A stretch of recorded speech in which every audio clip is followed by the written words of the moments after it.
have any final words, short final word for the white South African today who is confused and who is, first of all, they only know South Africa as their home, but they are a victim of a history that they do not understand and are confused because of that. Now, I have a question. What about the white one? What about the white child who has the same mindset, the same idea, maybe even better, but can't get funded? What do you expect him to do? Not every white person had a grandpa farmer who benefited from apartheid. Not every white person had that. Some white people didn't even know there was an apartheid because they weren't even here yet. Some white people came here post-apartheid. So what do you mean? And here's that's where the problem is right there. The black people are being put on a pedestal. The black people are being valued over everybody else. And apparently parties like the EFF, political parties, political leaders like Julius Malema still don't see that as enough. We want more, we want more, we want more, we want more. It's not enough. You say we're bigger than the whites, it's not enough. You give us these black-owned businesses, it's not enough. You give us these reconciliation institutions, it's not enough. You give us NSFAS to fund us, even though, so that we don't have to pay a cent when going to university, it's not enough. We want more, we want more, we want the white people out of it. This is our land, they took the land from us. No matter what they give us, we've become these victim-minded, entitled brats. And the song now hits in the internet. It was now Kill the Boer. What do you think white South Africa should be doing to bridge this supposed income inequality? That is the basis for all of this, the basis for the persistence of this kind of song in South Africa. Is there any? There's a reason why most of our public TVET colleges are 96.7% black people. You'll see only 1 or 2 white people there because they're scared. They're intimidated. Not scared to be killed or anything. They're just intimidated. They're intimidated they'll be in an environment where they don't fit in. So what do? You get a whole generation of white people who are unemployed or business owners, either unemployed or business owners, a whole generation of drug addicts, and you get a whole generation of these black business owners who feel entitled, who feel like they deserve everything that's going on. And the moment something good happens for a white person, they feel inclined, they feel like they deserve it as well for some strange reason. That's the problem with our youth in South Africa, which is why we'll get destroyed in any debate. You take a random young person down the street, you make them debate against a random young person in Zim, they are going to lose badly. Wow. Because they are not self-taught. There is nothing wrong with South Africa's power grid, Wow. Nothing whatsoever. It's just fine. You want to know how I know? Here's how I know. You ever wondered how anytime it's the elections, electricity is just fine? How do you interpret the struggle, the Afrikaner struggle in South Africa? You hear people like Cyril Ramaphosa say, Donald Trump must leave us alone. He wasn't there during apartheid. Now we mustn't come here when we're facing these struggles of PWC. That's like me saying, because you weren't there when I started my YouTube channel, you can't be there to meet people. South Africa, what have we gotten to? What happened to the discipline? What happened to the intimidation you once had? One of the many things about the apartheid regime is that the oppressive military was quite strong. Compared to the one now, it's fallen off. Gone are the days where they used to say South African Defense Forces coming to deal with you. Back then, you know, you're done, buddy. But now, my opinion on Orania is simple. You should. Okay. Good morning, Sama. Morning, Kwazemy. Yes. Thank you so much. Really happy for you to be joining me here. I'm really, I've learned so much from your channel about South Africa, and really wishing and hoping that I'll learn more. As you know, and most of my audience know, I'm Nigerian, and I actually completed a PhD in 2023 in historical sciences. And completing that, I came to realize that I know nothing, and not just me anyway. I speak on behalf of West Africa. We know nothing about South Africa, really. And most times I know that the word Nigerian raises a lot of hairs in South Africa. It does, unfortunately. It does, for some strange reason. I know that. I know that war really well.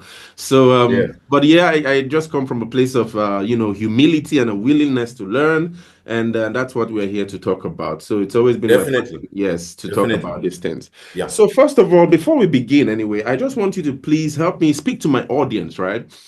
And tell me, what's that one thing that any South African or African, especially watching this episode, especially lovers of South Africa anyway, who click this video, what would you, from your perspective, say that they would gain from listening to this interview? Well, they'd gain a lot of things by listening to this interview. Firstly, because of the amount of truth we're about to spit. You and I, as two channels, are channels that have a reputation for telling the truth despite the consequences. You know how it is with the YouTube monetization system. There's many consequences in uploading content like ourselves. So they'll benefit a lot by learning the truth. They're going to learn about what's going on with the world, what they should be really looking at, instead of looking at the curtain that's been put over their eyes by their own respective governments, depending on where they are in Africa. But the number one thing I think they should learn from this is how to garner independence. You and I have garnered independence for ourselves. We're no longer in a position where we also joining the youth protests for unemployment and things like that. I think that's what they should learn most importantly, because all of this is important. It's important to know current affairs. It's important to know what's going on earth. But I think the most important thing you should do in your life is first get your finances right. You should establish yourself properly, get your family eating good.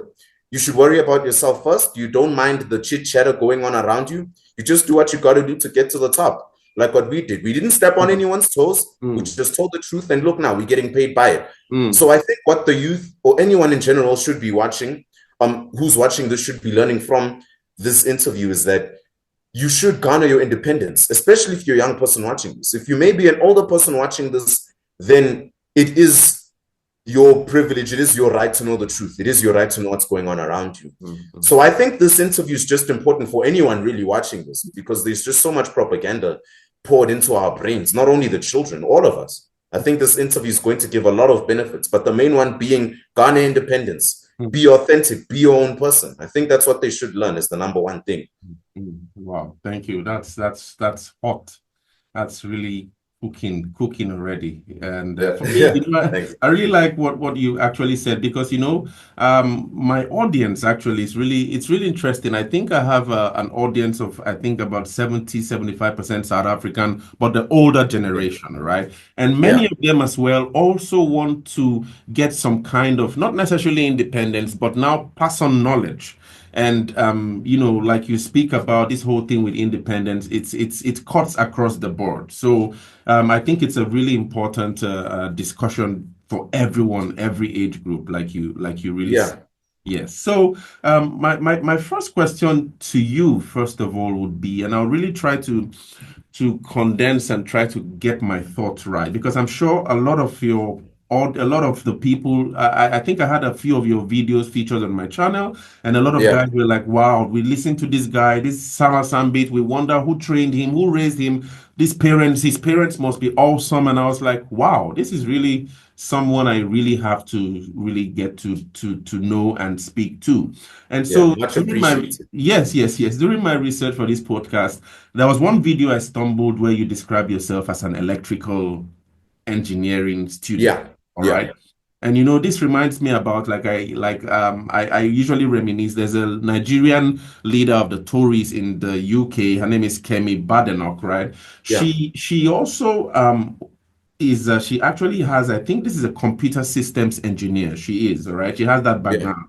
And there's something about engineers, the way you guys break the world. It actually, for me, is always really interesting. So I really want to I want my audience to learn about you. Probably this might be the first time you might be telling a little bit about yourself, because growing up in Nigeria, there were three elite professions we young kids always wanted, which was electrical, electronics, engineering. It was mechanical engineering and medicine. For me, I also did that. But at the end of the day, I ended up studying graphics design, and then master's, I had future studies, and then PhD historical sciences. So as a Nigerian, I'm interested in your background.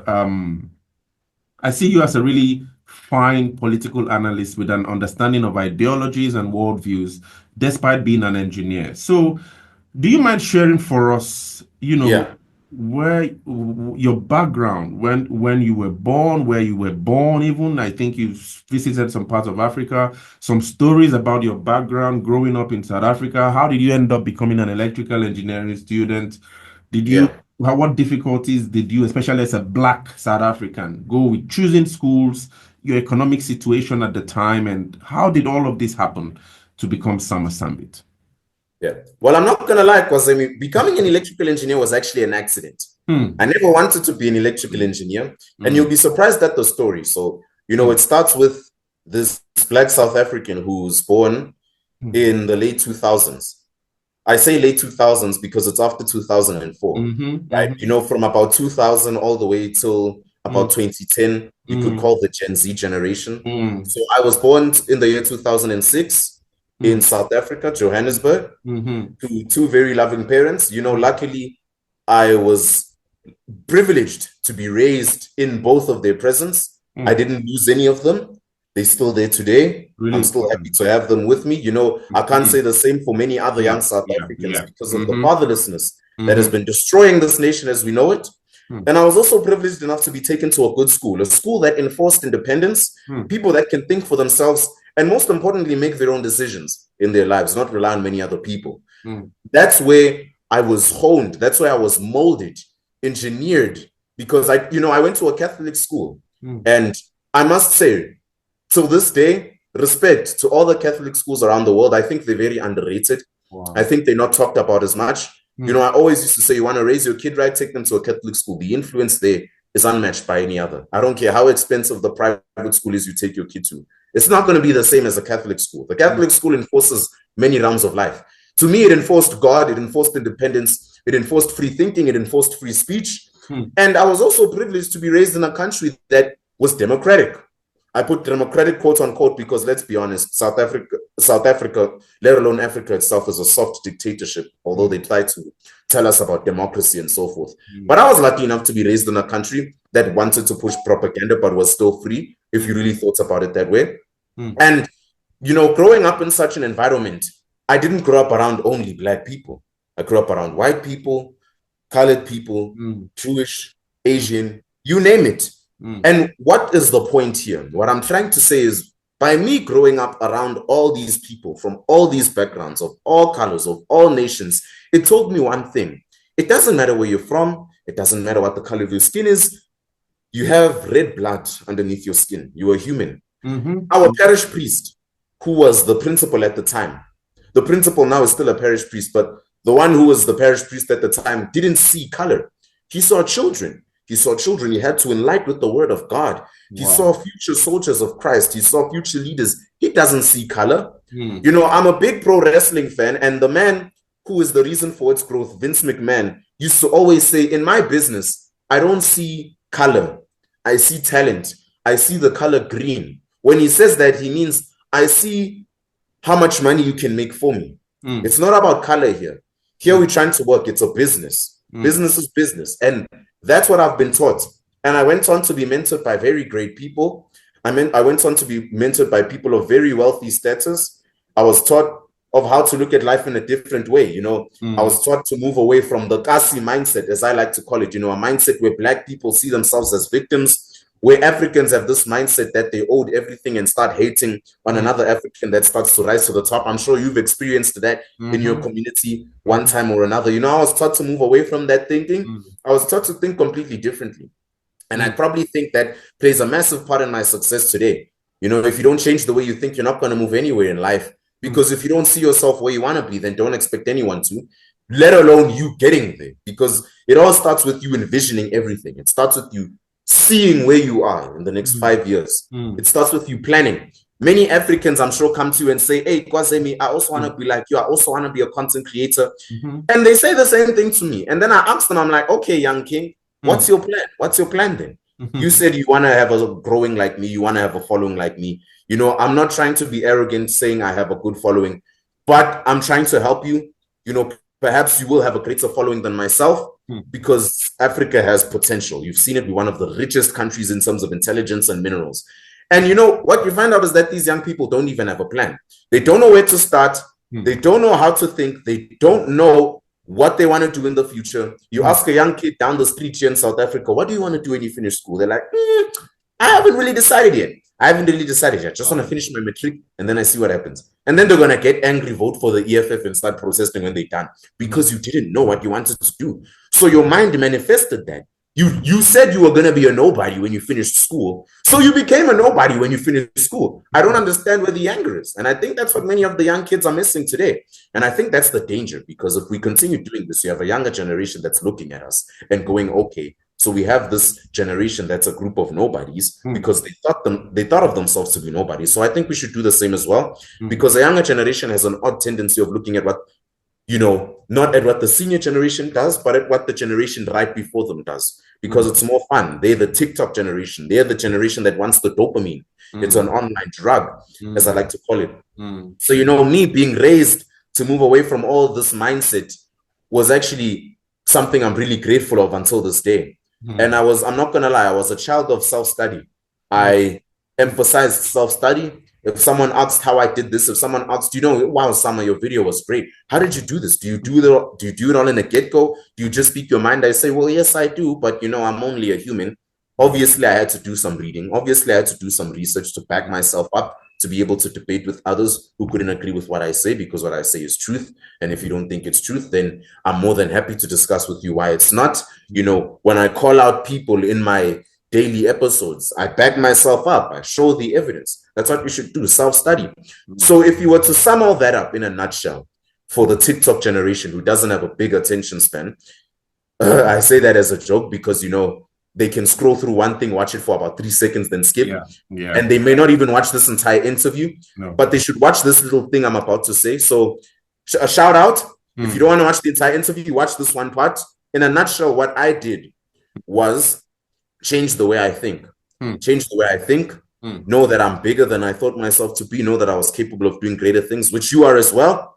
Another thing, self-study. Self-study. You're not going to learn everything in the classroom. Africa's school system is terrible. Right now, we learn everything theory. We've got great minds who receive an X amount of scholarships from all around the world, but don't even know what to do with themselves, which is why you should do some self-study. Make yourself valuable. Learn a skill. That's what I was doing. Learn the skill. Public speaking, electrical engineering, self-study. Learn about the people you look up to. I'm sure there's some heroes you looked up to before you started your Kwazemy channel, and look where you are today. You feel like you're more and more like them every day. There were some heroes I looked up to. You watch their videos, watch their interviews, watch how they would talk, how they'd walk, how they'd act, how they think, read their books, if they've written any. And that's really about it. Self-study, do what you got to do to make sure you do your best. Yeah. Wow. That's almost like a motivational speech. Really brilliant. Yeah, man.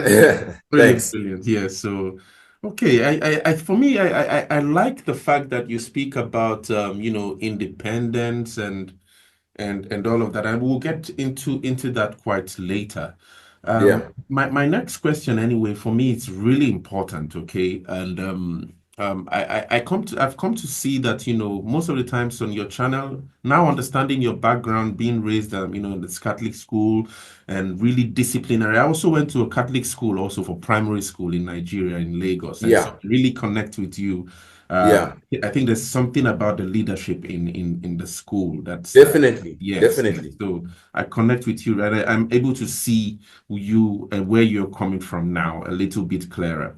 So I want to ask, I know you've mentioned a little bit about the whole thing with independence and all that, especially in public, but I want to know, I'm curious really about your decision to get into YouTube and speak about these issues that trigger both whites and blacks in South Africa, because there are many youth today who might want to just get into YouTube just because they get monetized and probably just speak a lot of whatever and all of that, like you said, bunch of nonsense. Yes, a lot of nonsense, you see. So but for you, I see that you speak about a lot of things that trigger white people. You've spoken about anti-black racism in, I think, some schools you observed growing up, anti-black racism. You've spoken about things like reverse apartheid and all of that, and also you really feel really angry about many things you see among the youth in the high schools. This is what I'm beginning to really understand from your videos.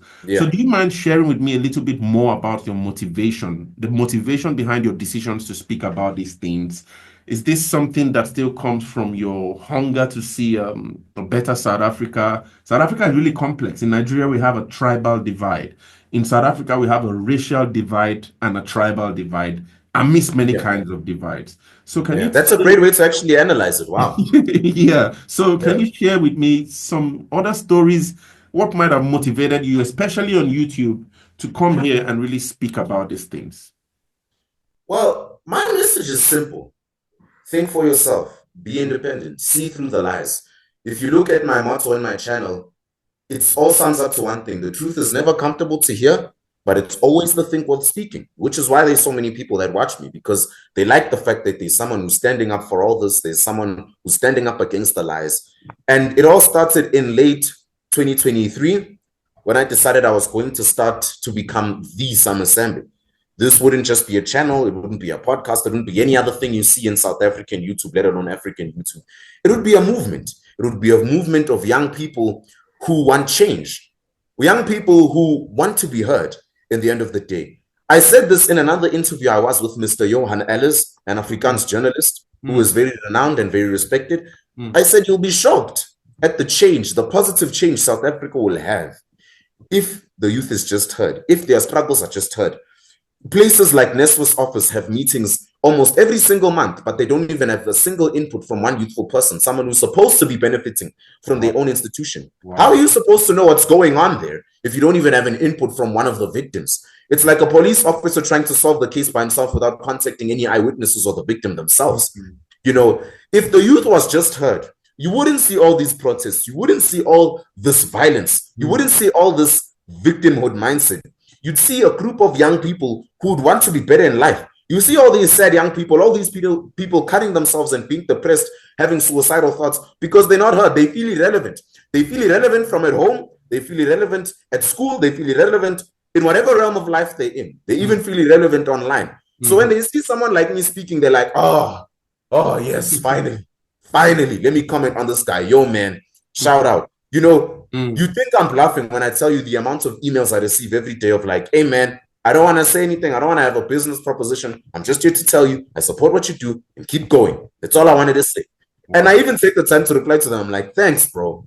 Thanks, little sis. Thanks. That means so much to me. And I'll keep going because there's people like you who support me. And there's people like you who know I'm telling the truth. And when there's people like that supporting me, I know I'm not doing anything wrong. You know, it's very easy to see if you're doing something wrong. You can feel it in yourself. You can feel it in your conscience. You know, like even the entire world can prosecute you, like how they prosecuted our Lord.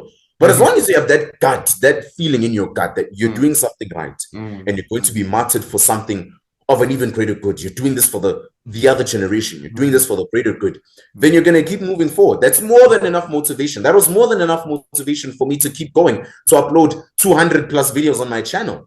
It was more than enough motivation because I knew I was doing something right. If I was also spitting propaganda and my own nonsense, then I was going to know that, maybe here, let me stop here because I don't want to start, you know, indoctrinating people about the wrong things. And now that makes you think of the evil of some of our political parties in this nation. Targeting the vulnerable children, telling them the white man is the enemy. It's not your own insecurities. It's not the fact that we see ourselves as victims. No. It's not the corruption of the African leaders. No, it's the white man. They're the reason why there's so much gang violence. They're the reason why we stab each other and then rap about it. They're the reason why the abortion rate in this continent is crazy. They're the reason why our school system is outdated. They're the reason why the black people are so divided tribally as we know it. Blame the white man, kill the white man, and then they make songs like Kill the Boer. It's just propaganda. So when someone like me popped up and started speaking about it, I felt motivated because I knew I was telling the truth. You know when you're telling the truth. It's like when you're called to the principal's office and the principal asks, did you steal that pencil? You'll know if you did it or you didn't. If you lied to the principal, you'll know he lied to you. And sooner or later, he'll know you lied to him because he wasn't born yesterday. And they solve it from then onwards. You know? So that's how it was with me. That's what intrigued me to start this channel. I said, there needs to be a voice of the voiceless. There needs to be a voice of the youth. I knew there was going to be hate. I knew I was going to be online, I was going to be beheaded online for it. I knew all of that was coming, which is why I'm so relaxed when I'm in the midst of it all. Because, you know, imagine yourself as a war general. You saw all this coming. You saw all this coming. You saw the other nations invading yours, and you're already prepared. You have all the equipment, you have all the machinery, you have all the people to support you as a nation. And that's why you're so relaxed. I read all these books. I knew what I had to do to back myself up. I knew what I had to do. You know, all these threats online, it doesn't faze me a bit. You know, I haven't lifted a hair. I haven't lifted a finger in trying to counter all that hateful speech because I have people who support me. I have a loyal following. I have a Realm of Reason Discord server, which is a group of young people, which you can join anytime, by the way. A group of young people who are free to think for themselves, you know, and make their own decisions. We have group calls every Friday night. We haven't had one in the past 3 weeks due to my exams. It's unfortunately hosted by me, but we're planning on something so that we can put it as an initiative where it doesn't need me to be hosted. We're moving towards that. But nonetheless, we have these group calls where we talk about these things. Some of them ask me, Sama, what motivated you to start this? Some activists come and ask for advice. Some business partners ask for advice and get advice from other business partners, pardon my Greece, that are in the Discord server as well. And we tell them, we give them advice. We like, guys, if you know what you're standing for is right, no one is going to stop you. You must put your head down. You grind like our Lord Jesus Christ did, but you need to understand the number one rule. Not everyone is going to like you. Matter of fact, if everyone likes you, you know you're doing something wrong. Yeah. Yeah. Powerful. I mean, like, it's really powerful. Just a really quick one. I just wanted to ask, because if I hear you and I try to remember my mother, the kind of mother I have, she would be like, please calm down. I don't want anything. Are your parents sometimes a little bit scared or worried about you? And sometimes the way you go? Yeah, just a quick one. Definitely. I think if there's something both you and I can relate on, it's the backlash that comes out of taking the decisions we made, especially in the online world. I mean, it's completely normal to have parents who are concerned for you and so forth. I have, had discussions with my parents, them telling me, don't go too far on this, don't go too far on that. But at the same time, they said, look, kid, if this is what you want to do, then go for it. We're your number one fans. We support you all the way. Just make sure to be careful. You don't have to share this much information with anyone. And remember, the more influence you grow in your circle, Sama, remember, little boy, the bigger your influence is, the more everyone's going to want to bite at that piece of pie, because you're in Africa and everybody wants clout over here. Everybody wants that quick cash. So don't listen to anyone who says, hey, man, I want to meet up. I want to talk to you. You can't listen to all of that. It doesn't make you the devil either. It's always good to look out for yourself, and it's always good to listen to your parents. It's normal to get caught up in all of the hype. It's normal to get caught up in all of the attention. I'm sure there was a time when you, in your early days in the YouTube channel, there was a time when you got caught up in the hype. You were like, wow, I'm getting views here. I could be something I always wanted to be. This is crazy. I did it, mom. And I'm sure your mom was also like, hey, but be careful. That's the stage I'm in right now. I'm sure you're far more experienced than I am. You've been at the stage I'm at, where my parents are, looking out for me, calling me regularly, like, hey, are you okay? Where I see them time and time again, and they're like, yeah, just be careful on this and this. Don't trust anyone. It's not written, I'm a thief or I'm a rapist or I'm a child trafficker here. It's not written, I want to kill Thee Sama Sambit here. There's some people who watch my videos and go, man, when I see that man, it is over for that little bro, because what he is saying is pure trash. That's the simple opinion of others. It's unfortunate, really, because of the victim mindset it tells you they have. But yeah, I'm sure you've also experienced that, and I'm sure you've also taken your measures. You also have a family. You know what you have to do to protect them. And remember, we do this all for them and also for ourselves.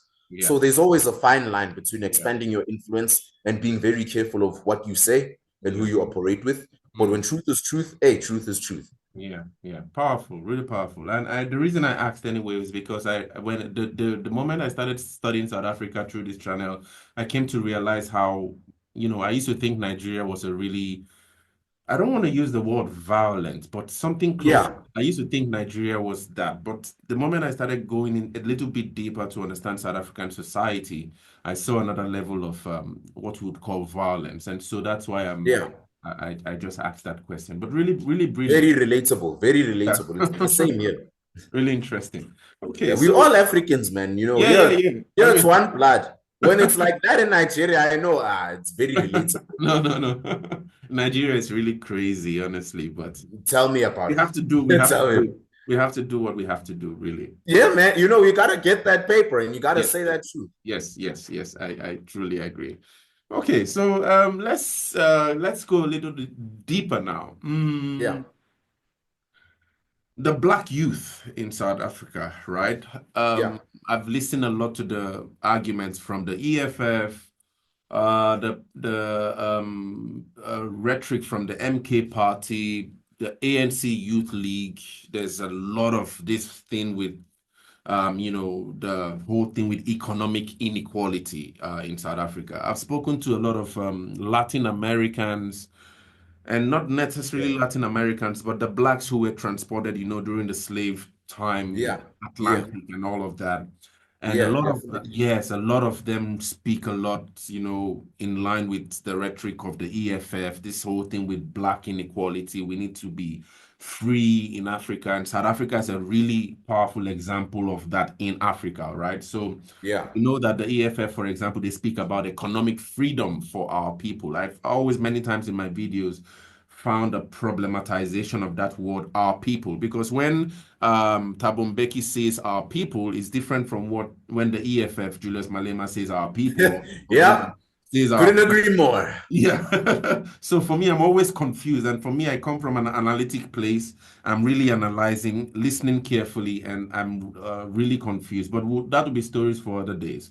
But now, as a result of this whole thing, we see things like BEE, Social Grant System, SASA. Yeah. There were these two guys, I really enjoyed their presentation. I hope maybe I may catch them someday in a podcast like you. But these are bright guys, the guys from Stellenbosch who were in Parliament speaking about the whole thing they exposed with SASA and all of that. Yeah. I Yeah. was really, really intrigued by that. So my question now is, with BEE and SASA established to try to bridge this black and white inequality, right?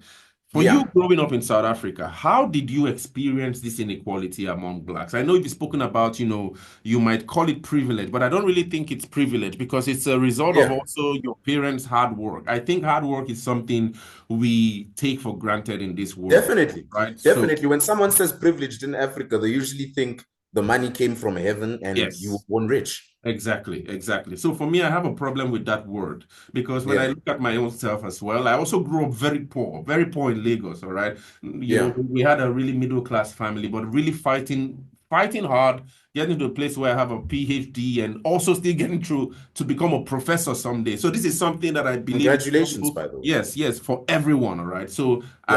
I really see that. But for you, for example, how do you process and how did you experience this kind of inequality among blacks, whites, Indians, colored?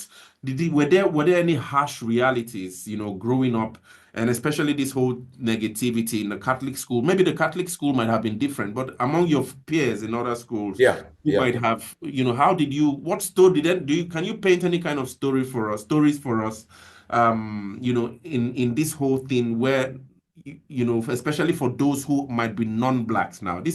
I want you to address this question as a way to help many whites or maybe Indians who might not be able to understand what these blacks mean when say this, they speak about this inequality growing up. If you can paint a little bit of picture from Sure. black background, I'll really appreciate. Sure. So honestly speaking, the inequality in this country has taken a full 180-degree turn, like if you were a kid and you flipped a coin over. Mm, Because back then it was the whites have the privilege over the blacks. It was very hard for black people. People like our parents, both you and I and our grandparents, had it very hard, especially when Africa was in its peak days of colonialism, especially here in South Africa during apartheid. mm, My grandparents struggled really hard, but somehow they made it through. And now it's almost like a reverse apartheid, as I like to mention. mm, The white people are actually really oppressed over here, not mm, only in terms of racial abuse, but in many other ways too. I'll give you an example. So you have platforms like BEE, you've got platforms like SASA, NSFAS, funding young South Africans. But now I'm going to say it like this. When I always used to say South African youth, from my very early days as a YouTuber, I'm talking back then, I started YouTube in 2018. It's mm, only now I started to get, some actual traction and mm, so forth. Back then, when I said South African youth, mm, I never meant it by Black South African youth or white South African youth or Latin American South African youth or wow. Asian South African youth. I said South African youth because, like I mentioned earlier, our parish priest, our principal, the president of South Africa should not see the nation as there's the black people, there's the white people, there's the this people. They Mm, should see it as there's the South Africans, there's mm, the South African children, there's the South Africans who need to eat, there's the South Africans who need to provide for their children, there's the South Africans who need to see a better South Africa because we truly are a rainbow nation, the rainbow nation that was promised to us and the rainbow nation that was worked hard for by heroes like Salt Lucky and Chris Hani, and who mm, unfortunately was assassinated for it. mm, But that is not what we're seeing today. We're seeing heavy inequality, like you saw. mm, We have platforms that fund small black-owned businesses. But you see, Kwazemy, that right there is the problem. And here's why. small Black-owned businesses. That's great. It's amazing. The little Black homie who's trying to start a little business down the road, who has a great idea but doesn't have the money to fund himself, can be funded by these online institutions. Now, I have a question. What about the white one? What about the white child who has the same mindset, the same idea, maybe even better, but can't get funded? What do you expect him to do? Not every white person had a grandpa farmer who benefited from apartheid. Not every white person had that. Some white people didn't even know there was an apartheid because they weren't even here yet. Some white people came here post-apartheid. So what do you mean? And that's where the problem is right there. The Black people are being put on a pedestal. The Black people are being valued over everybody else. And apparently parties like the EFF, political parties, political leaders like Julius Malema still don't see that as enough. We want more. We want more. We want more. We want more. It's not enough. You say we're bigger than the whites. It's not enough. You give us these Black-owned businesses. It's not enough. You give us these reconciliation institutions. It's not enough. You give us NSFAS to fund us, even though so that we don't have to pay a cent when going to university. It's not enough. We want more. We want more. We want the white people out of it. This is our land. They took the land from us. No matter what they give us, we've become these victim-minded, entitled brats to an extent where even if you would take the land from many of the white people who had benefited from it and given it to us, you want to know what we do with it? Nothing. Matter of fact, our economy would fall so hard, we would fall down way faster than Zimbabwe did. And here's why. You can't take a farm from a white farmer who knows his stuff, who knows what to do, and give it to a Black nobody who doesn't know anything about a farm. We are going to fall. Zimbabwe did the same thing. Look what happened to them. Now they are compensating the white farmers as if the white farmers give a damn anymore. The damage has been done. What do you expect them to do? You want the same people you turned your back on to help the nation you helped fall. That's the direction we're taking here. We're busy lying to people like Donald Trump saying, oh, no, there's no white genocide. There's no racism over here. We're fine. What do you mean? What do you mean we were talking about land expropriation without compensation? What do you mean we were talking about taking land from people without asking them from it? What do you mean we were talking about taking land from the white South Africans without saying anything about it? We weren't doing it that any of that. Trump, come, have the G20 here. There's nothing going on here. It's all fine. That is an example of the propaganda and inequality that is being pushed on this nation. When many people in this world, if you ask a child down your street, what is inequality? Automatically his mind is going to think of inequality of Black people. The Black people are being oppressed because that's what he was taught at school. You can't blame him. That's what he was taught. He was taught that when you say inequality, the only people that are able to be treated with inequality are Black people. There's no such thing as inequality for white people. There's no such thing as inequality for the colored community. There's no such thing as inequality for the Latin Americans, the Asians, or any other race. It's only the Black people who are able to be oppressed. Therefore, it's the Black people who are always the victims. When anything happens, the Black people are the victims. The Black people should move forward. Black lives matter. The Black person is more important than everyone else. And screw everyone else and their mamas. That's what they've been taught. That is what they've been taught. And here's what we can do about it. We can push truth. But you can't push truth when there's political leaders busy telling you lies. Because automatically, you're going to listen to the political leaders. They're the ones paying your bills. They're the ones paying the bills of the nation. They're the ones paying you. Just like this glass of water. If this glass of water could talk and talk about how oppressed he was by me, he wouldn't say much because I'm the one who gave this glass this water, right? I'm the one who's giving him everything else. You know, it's a silly example, but it's just a simple way for you to understand how things are in South Africa. The way we are trying to make someone think the only way oppression is happening is the whites amongst the Blacks. It's in many ways, Kwazemy. It's in many ways. You'll actually be shocked and looking at how the white people are oppressed. There's many white poor communities, but you'll never hear of that in the news. You'll hear about places like Alexandra, the heart of Soweto, just where Black people are oppressed. And here's why. It gets more money. Tell me, will a video get more clicks and views if you talk about oppressed white people in a certain part of South Africa, which is a silent minority, or you get more clicks and views if you talk about an oppressed Black youth, Black institutions like NSFAS being corrupt? You'll obviously get more clicks and views on the second option. Why? It's because that's what the people want to hear. There's a sick feeling in us as human beings. There's this nice feeling we get when someone tells us what we want to hear. When you approach a girl you think is pretty in the mall or something and you tell her what she wants to hear, she's going to feel good about it. That's what we want. It's a sick feeling. It's a sick fetish we have. We hear what we want to hear. When it's something we don't want to hear, when we hear something we want to hear, like Julius Malema saying, kill the poor because we're oppressed. We want our white people dead. Yes, Malema's right. We want our land back. We want our land back. Scratch out the fact that we find every excuse for our own pathetic shortcomings and failures. No. Forget out of that. We want our land back. We want our land back. Malema doesn't have to kill anyone. He doesn't need to kill anyone. There's no white genocide over here because it's already happening. It's in their minds. Genocide means many things. It doesn't mean physical genocide like killing many people. It can mean killing people in the mind. You can kill someone's mindset and get them depressed for the rest of their lives and have them never reach their potential, like how an abusive parent can do to a child. Malema is a master strategist. When he moves all these people to tell them all these ideas that you should see the white man as the villain and nothing else, as much as corrupt as he is, he doesn't have to kill anyone. He doesn't need to kill anyone. He does it here. He thinks it. He thinks it. And all he has to do is influence his supporters to see the white person as a villain.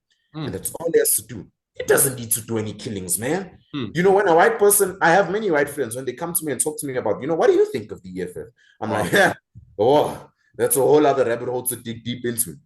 And the one thing they like saying is, he's a dictator. He's this.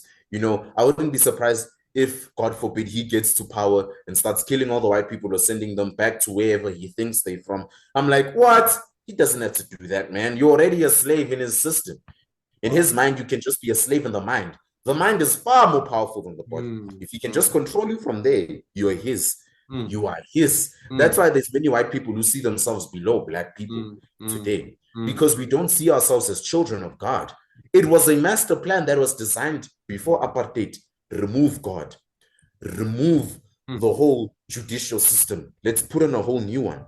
Let's put the black people on top. Let's make it look like there's still apartheid here. Let's make it a reverse apartheid. Let's make it like if a white person is the business owner and someone black is working for them, it's false, it's bad, it's evil. That person is a degenerate buffoon who should be locked up and crucified. But if it's a black business owner and a white person working for them, perfect, you're an angel. Great. We should see more of that. We should see more of this reverse apartheid.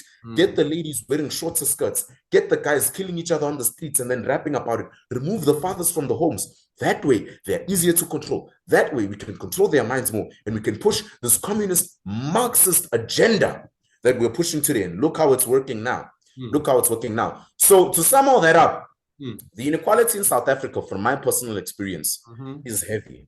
It's heavy not in the sense you're thinking of. It's heavy in the sense of mind. Wow. There's a reason why most of our public TVET colleges are 96.7% black people. You'll see only 1 or 2 white people there because they're scared. They're intimidated. Not scared to be killed or anything. They're just intimidated.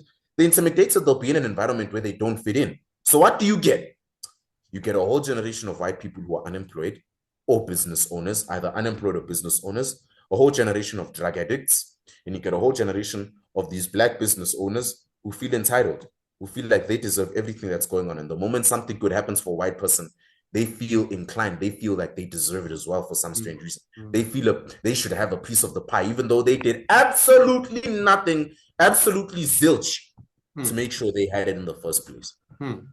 Wow, this is explosive. And I think I'm beginning to connect because I slowly also started to really think about this problem with racism. And I came to understand how the thing in itself is a phenomenon that needs to be studied. So definitely, there's a possibility that if the one who has experienced the racism has the opportunity, they also can be racist to the other which oppress them. And so in other words, we see that it's a phenomenon in itself that doesn't necessarily have to always be white to black, but it has the possibility to also be black to white in the name of revenge and in the name of let's get back what we lost and that kind of thing. And probably that will be stories for other days anyway. But these are really powerful thoughts you're really giving here. So first now you really got slid into my next question really brilliantly, and is this problem with the unemployment rate. I was shocked. For me, I've heard a lot of videos in South Africa listening about the whole 33.3% unemployment rate, but it's likely more. And it forced me to go back to even check the unemployment rate in my own country. Because growing up in Nigeria, you see, and this is the importance of really trying to look outside. We used to think that we probably were the most unemployed country. A lot of people have no jobs. A lot of the youth, Yeah, we have a what we call the National Youth Service Corporation. Every student does that after university, and yeah, every year we pump out a lot of graduates into the streets with no jobs. So I always used to yeah, think that, this must be the worst place to be. There are no jobs here. What are we going to do about this? Until I stumbled on South Africa's research and really understood that, the whole thing might even be more than the 33.3% unemployment rate. And definitely. yes, I discovered that one of the guys like you also he reminds me about how you guys think as well. Musi Maimane, I love listening to him a lot. He has a really kind of like progressive way of thinking, not Yeah, progressive in the leftist sense, but a little bit much more open-minded. And he speaks about how South African youths are not just unemployed, but they are unemployable. Okay. And yeah, that for me got me really thinking. So I want to understand from your perspective. Um, there's a popular comment I see on my comments a lot on my channel, the 30% pass rate. It's yeah, something that I've come to understand it's like a slur when someone is not really explaining. So what do you have to say about that? What is also the reason why South African youth might be unemployable? Is it the quality of the education? Is it the hate that is still in the minds of the people? Is it this whole thing about trying to get back to people who have oppressed them? What do you think is the reason why this unemployment is the way it is? yeah. Unemployment in South Africa is a deep rabbit hole in itself to go into. If Hmm. I were to write a book about unemployment in South Africa, I think I'd be finished by the time I was 60 years old because of the amount of the webs of lies, the webs of deceit, propaganda, all sorts, all you can think of the reduction of the standard, all of that to just try and fit it into a society, into a dream promised land we were trying to put ourselves into, which we regret deeply now. I'll give you an example. You mentioned the 30% pass rate. Hmm. Now, this is a simple question to all the viewers watching. You have a heart problem. You had a heart attack yesterday, and your family has managed to gather up all the money they can to make you go for heart surgery in a public hospital. Hmm. Would you have heart surgery with a doctor that knows 30% of what they need to know? I'll ask you another question while you're answering that one. You have a business trip. You have a business trip to attend to. You have a very important meeting that could decide the fate of your business or your job. Hmm. Would you fly in a plane that is driven by a pilot who knows 30% of what they need to know? The simple answer for both of those questions you probably come up with is no. And here's why. You're not crazy. I'm not crazy. I'm not going to put my life at risk because of some nobody who got 30% at school. Hmm. The reduction of the education standard is sad. Who's going to take someone who got 30% seriously? It's actually very hypocritical if you think about it, because you're convincing this young king from Nigeria, South Africa, DRC, that just get 30% and you're solid. Okay. And then they get their matric 30%, they passed.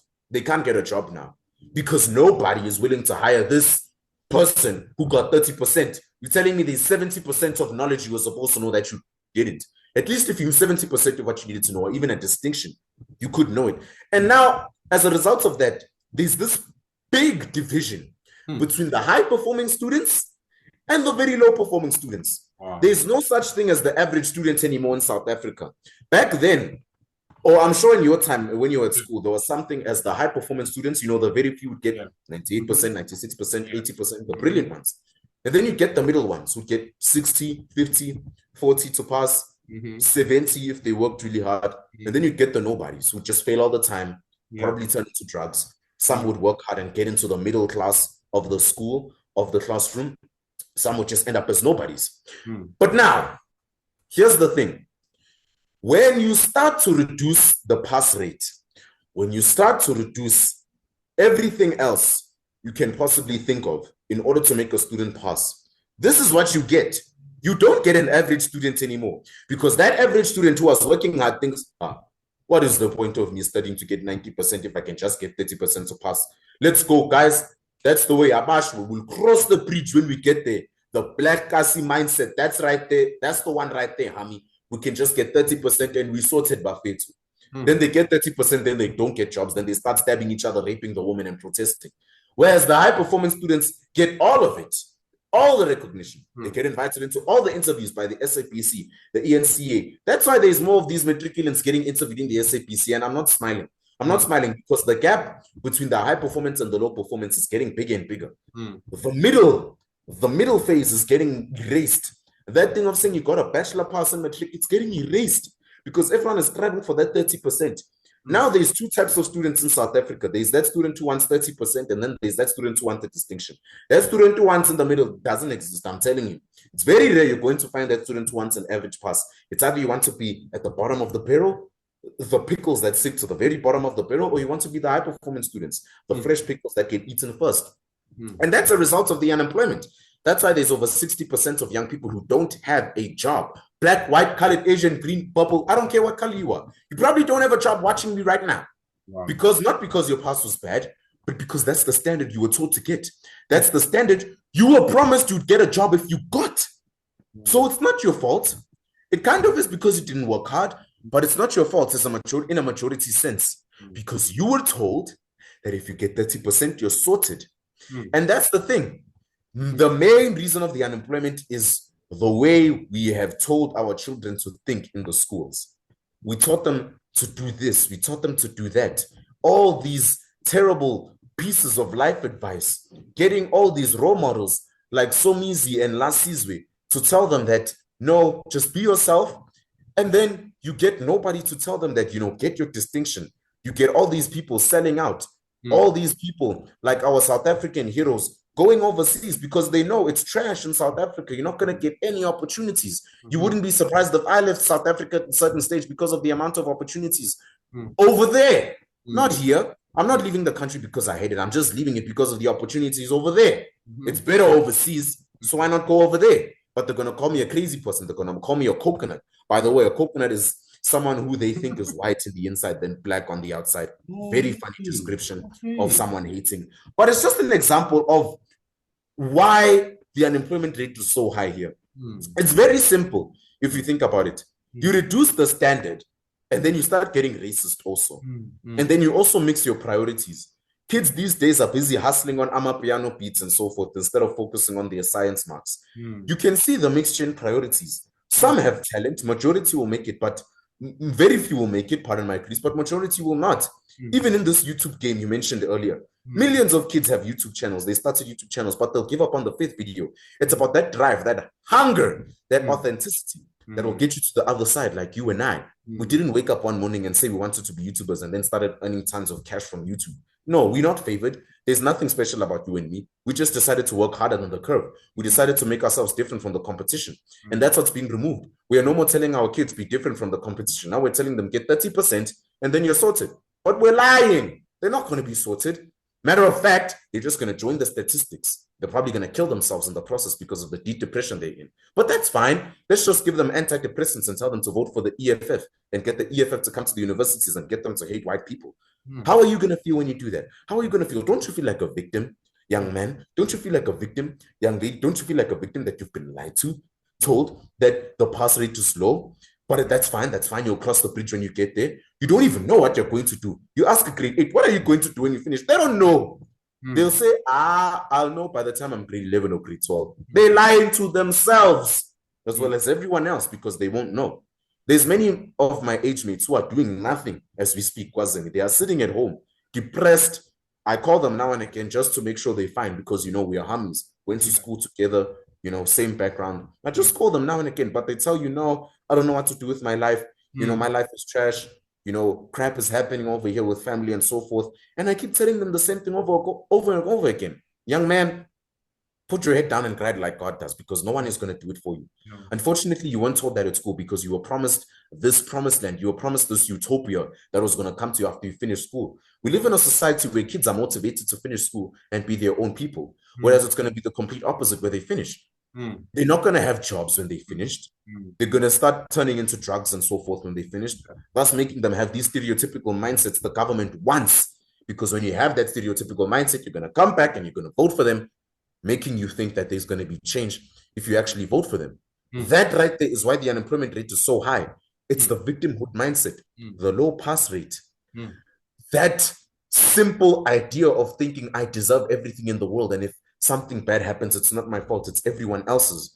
When a black person in South Africa does a mistake, it's the white man's fault. Points at the white guy. If Julius Malema sings Kill the Boer, it's the white guy's fault for apartheid more than 30 years ago. Majority of the people, Kwazemy, complaining about apartheid and inequality in this country weren't even born when apartheid was at its prime. How can I myself talk about apartheid? I wasn't even born. I was born so long after it. Apartheid ended in 1994. I was born in the 2000s. I'm Gen Z. Why am I complaining about apartheid? I was born in the land of opportunity, a land where I could be whoever I wanted to be as long as I thought about it and manifested it. We're not taught that at schools. At schools, we're just taught get your pass rate and go and work for somebody. Wow.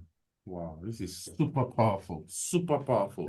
And then there's something I really wanted to probably the audience need to understand a little bit about Nigerians and South Africans. And it's one of the reasons I really applaud you, South Africans, a lot, because I see a really fierce patriotism among South Africans. This thing with being a coconut. I've always wondered what this, I think I heard if it was Gayton Mackenzie or I don't know who, one of the politicians, they mentioned this thing about coconut.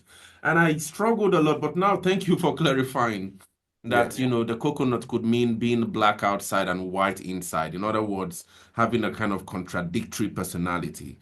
But they think you are really. Yes, they think you are. Okay. And one thing about Nigerians is that in terms of this thing about trying to find opportunities, Nigerians are really fast with exploring the world for opportunities.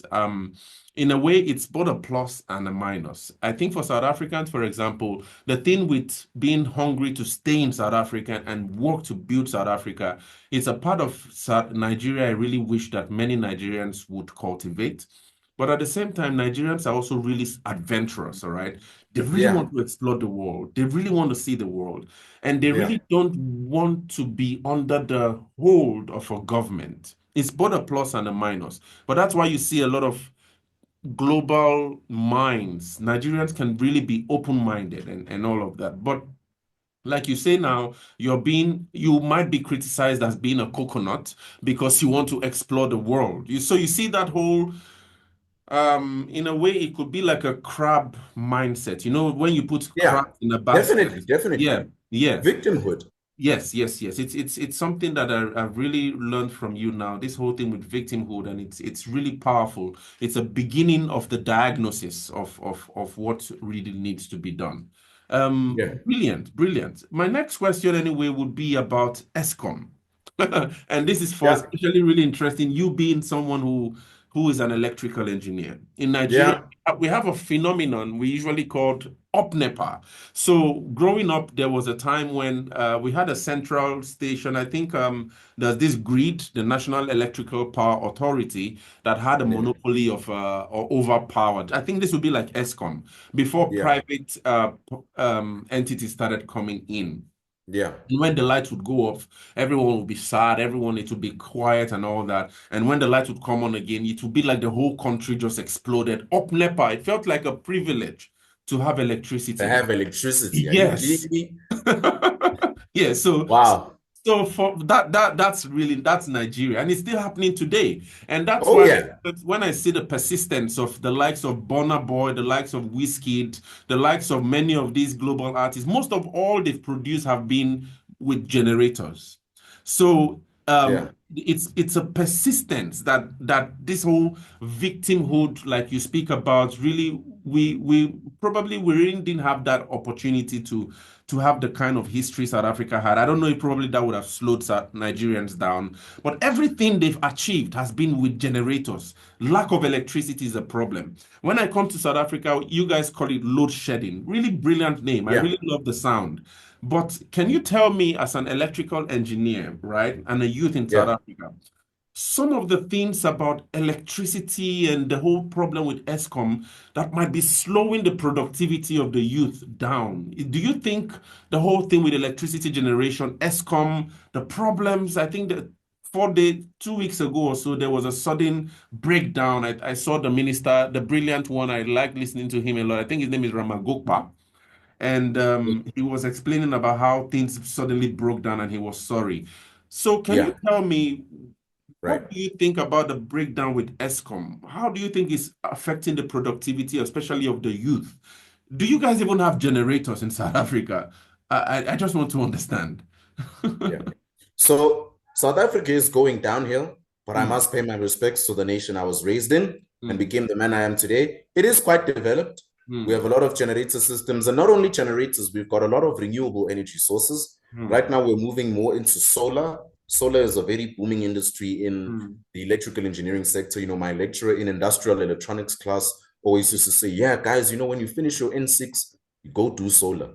The mm, other ones, I forget about them. The moment you get an opportunity to do solar, you can do that one. You can work for the others, but the moment you get a solar power opportunity, you can do that one, or one that works with AI powered systems. mm, And that was, I believe, great advice because that's where the world is moving forward. And it's always important as an engineer, as someone mm, who works with the times, to always move with how the mm, world is moving and not fall behind.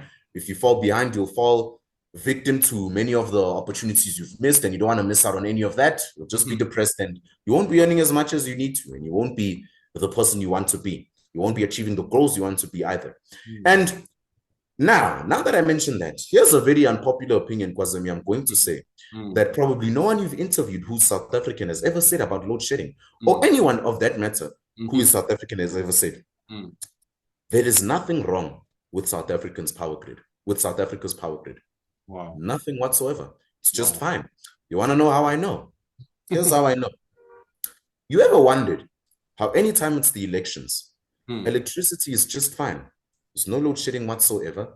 mm, Have you ever wondered how in the areas people of high status live, mm, like where your president lives, where the mm. minister of defense lives, and so forth, there's never ever load shedding over there? I have a family friend who is in a neighborhood that hasn't had load shedding since the late 2000s. I Wow. am in a neighborhood that hasn't had load shedding for as long as we remember. If we do Wow. have an outage, it's an actual power outage in our area. Here's Mm, another reason why there is nothing wrong with load shedding. mm, Our ministers themselves have admitted time and time again from the opposition political parties that load shedding is nothing but a man made thing designed to control the nation, mm, control the narrative, and to emphasize and put more and more emphasis on the South African people every single year that we are in control. Never forget that. And we have the power to change the trajectory of your life mm, forever. Not you. You are not the master of your fate. We are. We decide if your taxes increase. We decide if you get electricity or not. We decide if you have water or not. That's why wow. there's even water shortages here, pardon my Mm, Greece. mm, That is what they do to try and control the people. And it's working. It's working. More and more people are voting. Actually, scratch that. Less and less people are voting in the mhm, recent elections. Perhaps the most of the nation hadn't voted in a very long time. You ask the random white person, did they vote? They said, no, I'm not going to vote, man. There's not going to be any change. And that's what it creates demotivation. And wow. guess what? That's what the ANC wants. Imagine you're the leader of the ANC. Mm, You want any other party to take over you? Of course not. So what happens if no one votes? You mm, stay in power, don't you? Which means you've got more control over everything else. And if that strategy you were using to control these people were working, what's stopping you from continuing on using it, let alone amplifying it? First, it was load shedding. Now there's water shortages. We had more than enough money to fix our power grid system in 2008 when mm, load shedding started. And mm, guess what? We didn't listen. mm, Now look at us. We are oppressed. The taxes have increased. The crime rate is high. There's mafias controlling ESCOM. There's kids who are doing electrical engineering, get 99 and 100% on their diplomas and papers. Some even pay for their marks and bribe the lecturers and Department of Education, and then go in there and they know absolutely nothing about what they have to do in that sector. And that is the result. We get mm. load shedding, we get nonsensical situations like this, situations we're not even supposed to be thinking about because there's much bigger problems we're supposed to be thinking about. There's much bigger problems like racial tensions. Us, we're going to be thinking, will there be electricity when I come back home from work? Mm, Is that human? How mm, dehumanizing is that? mm, How can you take electricity and water away from human beings mm, and then make them rejoice like Jesus came back on earth. When it comes back, it's dehumanizing and it's working. By the day, South Africans are feeling less and less human. They are feeling less and less confident in themselves. They are feeling less and less authentic. They are feeling less and less like themselves. So what do we get? We get this generic population of people who don't even know who they are anymore, like who follow the crowd like sheep, who will do this when the president does this, who will do this TikTok dance challenge when the one influencer does this dance challenge, who will watch the most baseless, less beneficial garbage on YouTube, like, I'm gonna do a gold digger prank, or I shaved my girlfriend's hair off prank. Let's see what she does, because that's all we got. That's all we got. Watching these nonsensical YouTubers who stage their pranks. No one is even bothering about increasing the standard of our nation anymore. We don't bother anymore because we feel oppressed. We've given up on ourselves as a nation. And that's where I step in. That's where I step in as the voice that comes in and says, it's not over. It's not over. It's not over. You can still fight. There's always light at the end of a tunnel. Just because the tunnel is deep, it doesn't mean you can't climb out of it. God gave you a life. I don't remember a part where he said it was going to be easy. Powerful, powerful, powerful. Wow, this is something I'm really learning a lot. Okay, Thanks, let's see. Really, really brilliant. So in 2020, anyway, there's something you said. There's something you mentioned about the youth not being heard. All right, and I've been speaking to a lot of the youth in Nigeria and Kenya. Now I'm looking for Zimbabweans to really try to understand the whole thing now with and I'm just gonna ask this question. How has that been for you? I'm sure it's been really hard to contact the Zimbabwean, hasn't it? Not trying to be stereotypical, but in general.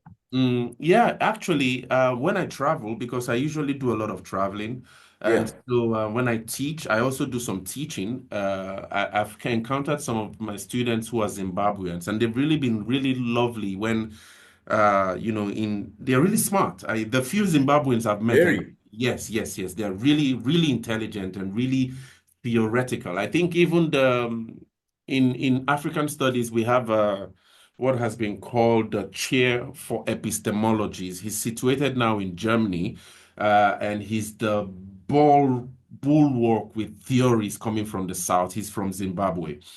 And also, when you think about Strive Masia, who wants to now set up the whole AI GPU system now in South Africa, he's also from Zimbabwe. So I've really definitely so I've really met a few of them who are really smart. So I struggle with the whole thing with Zimbabweans in South Africa and all of that.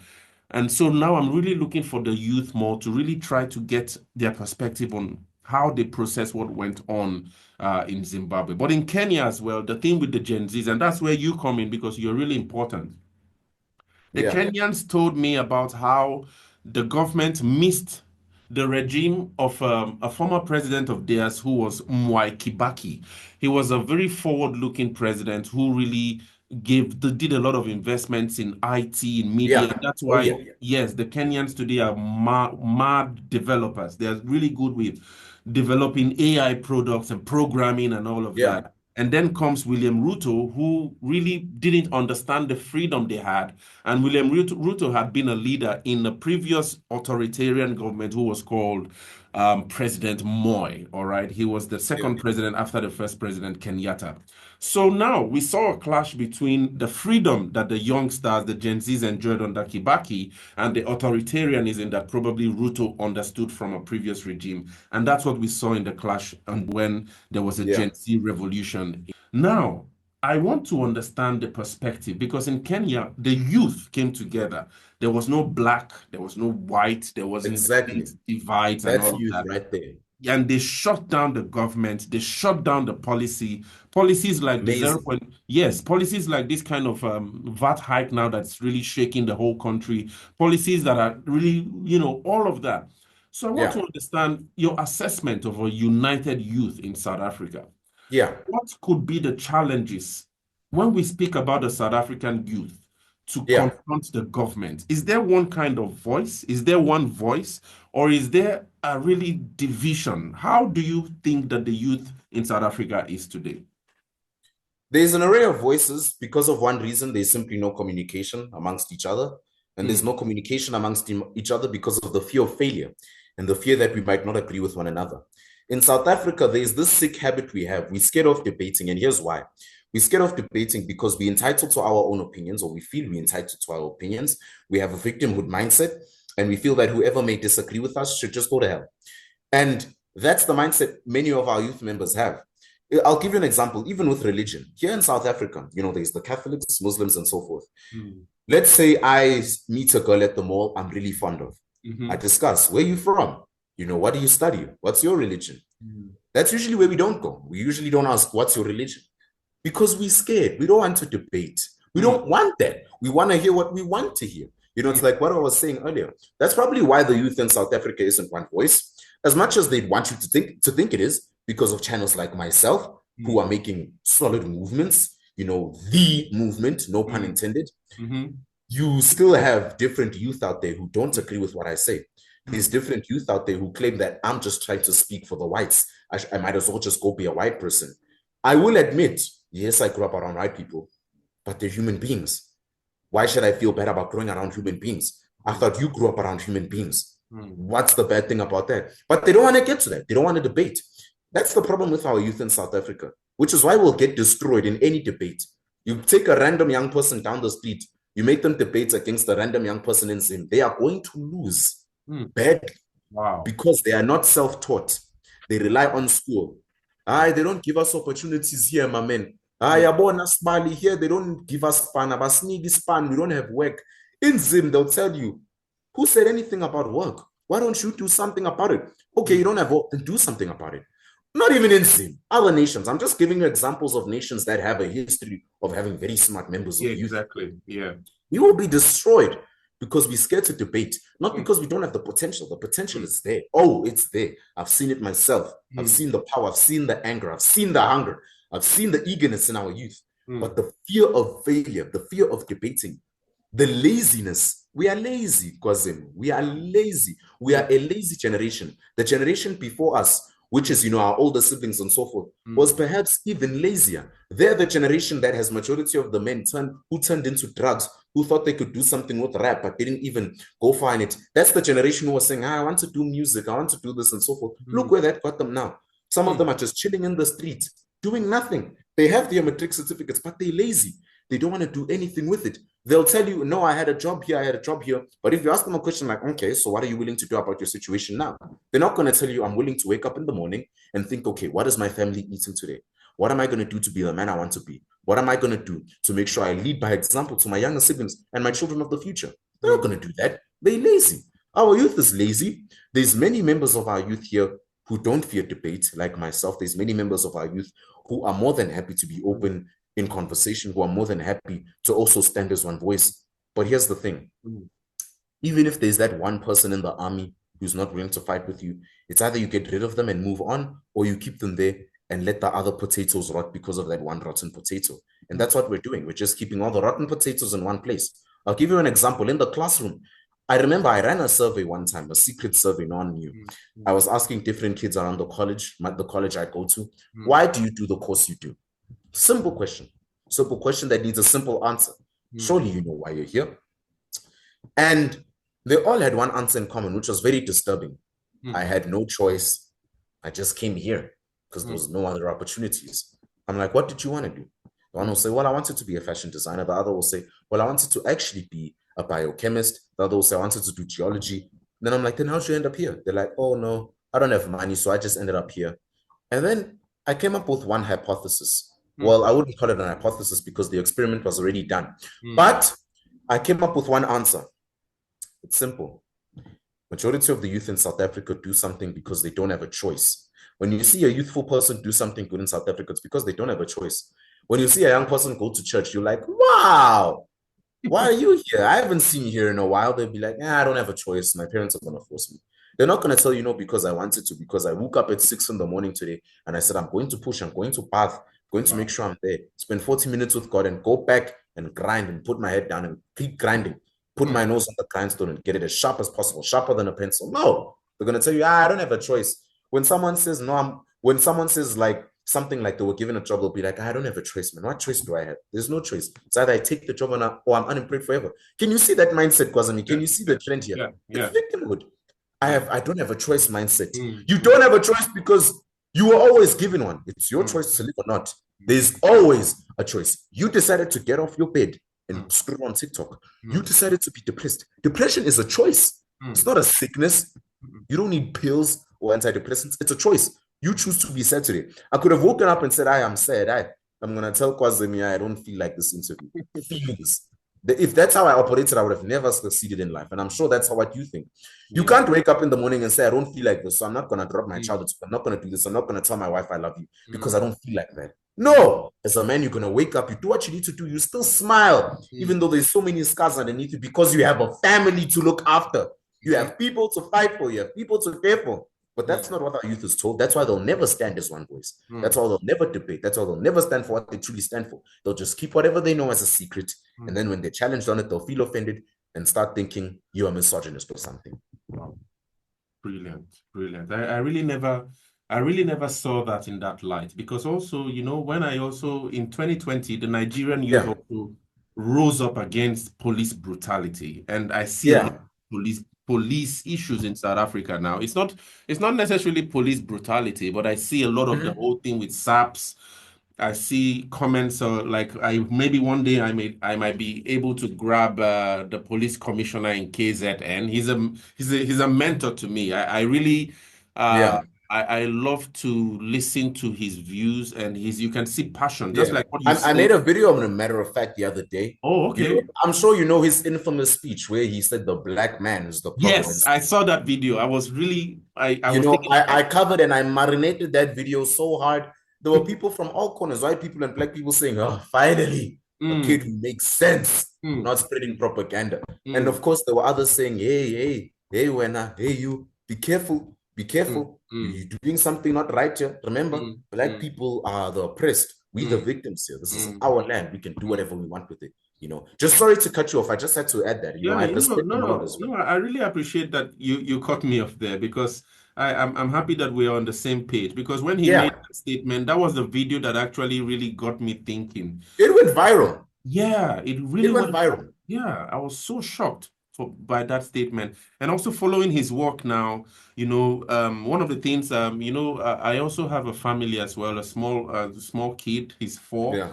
And one thing we usually like to watch, especially, it was this thing with, it's now viral on YouTube anyway, but it's the attacks on bullion vans. In Nigeria, we call them bullion vans. I don't know what you guys call them, but it's the vans that take money to the so the cash in transit. The cash in, yes. Yeah. So on YouTube, it's really big, those videos, and I never really knew that was really common in South Africa.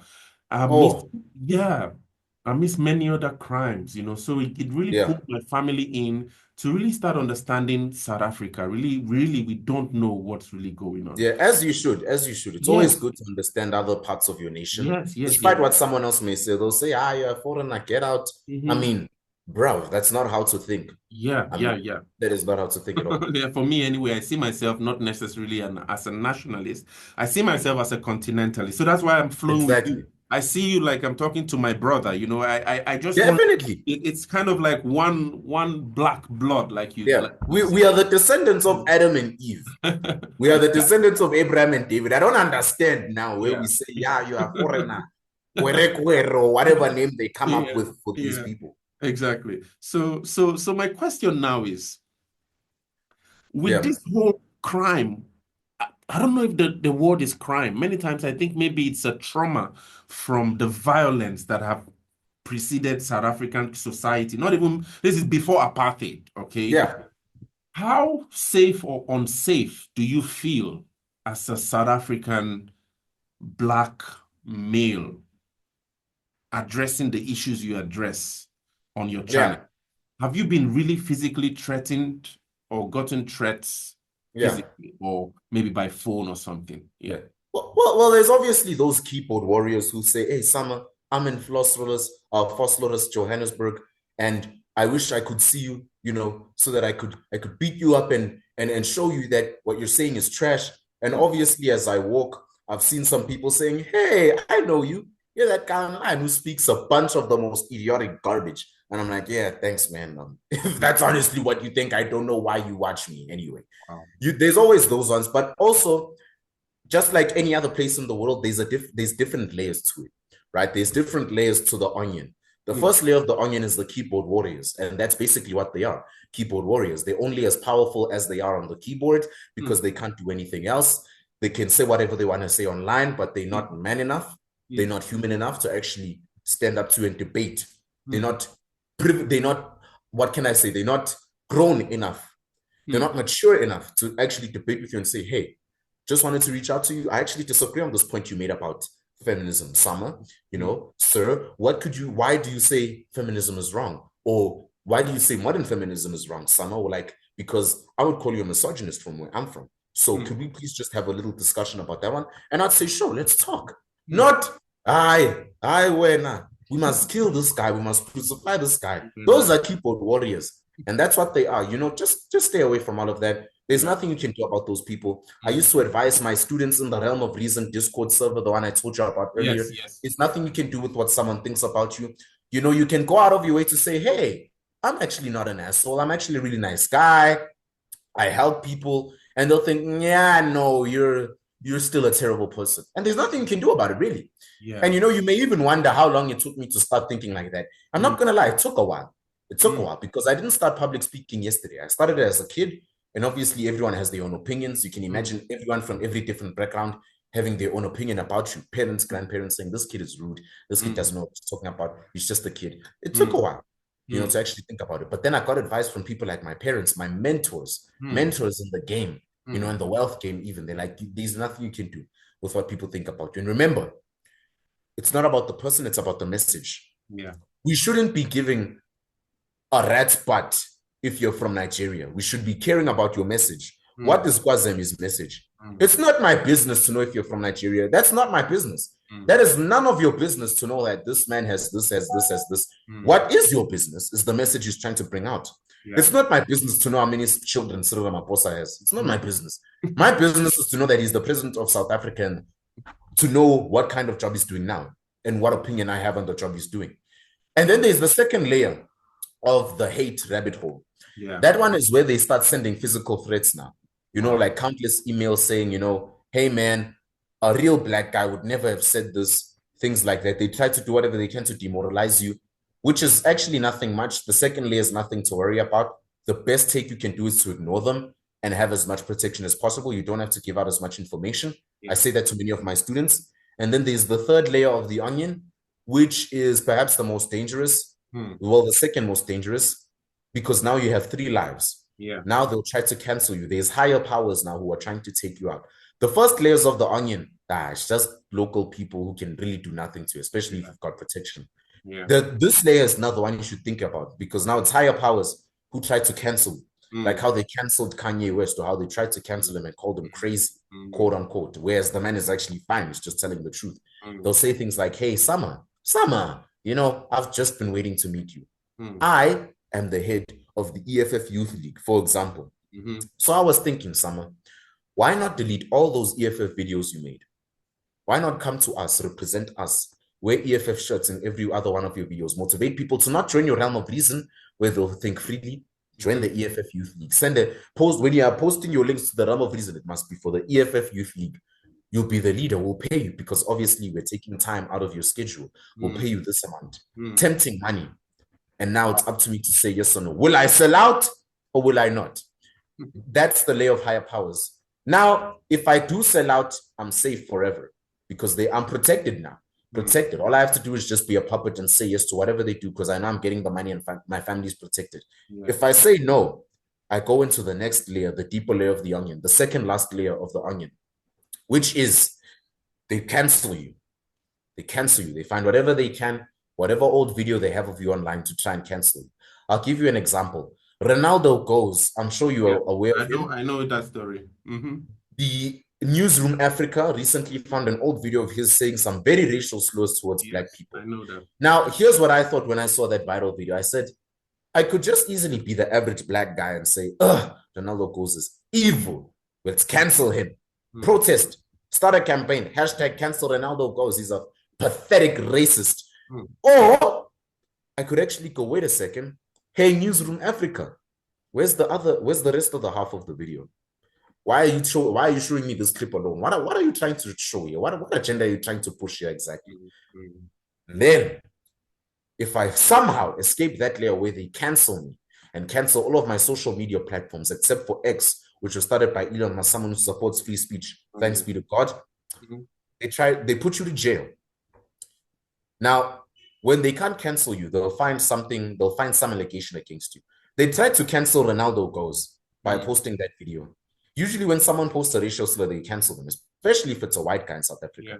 They canceled many others I know. Friends of mine were canceled. Now, they didn't cancel Ronaldo goes. Watch what they do next. They're probably going to try and put the man to jail or something. They'll probably try and get an industry plant. They'll probably get a little girl who Ronaldo goes has never seen and say, when I was 9 years old, he touched me because the man used to be a teacher or something like that.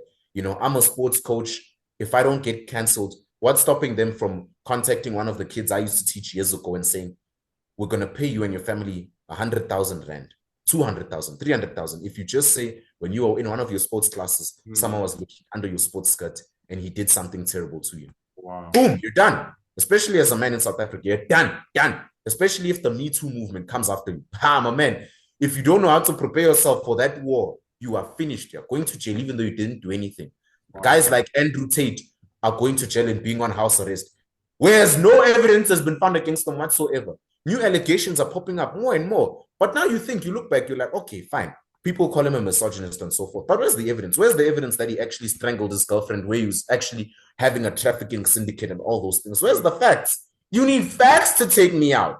Fairy tales are not going to do it. You ain't going to put me to no jail because of some fairy tale you came up with. Nah, bro. You got to come up with the facts. Let's talk when you got facts. But that's what they're going to want to do. They're going to want to come up with as many fairy tales as possible. They want to put you in a corner where you're scared to even defend yourself, even though you know they are wrong. And here's the thing.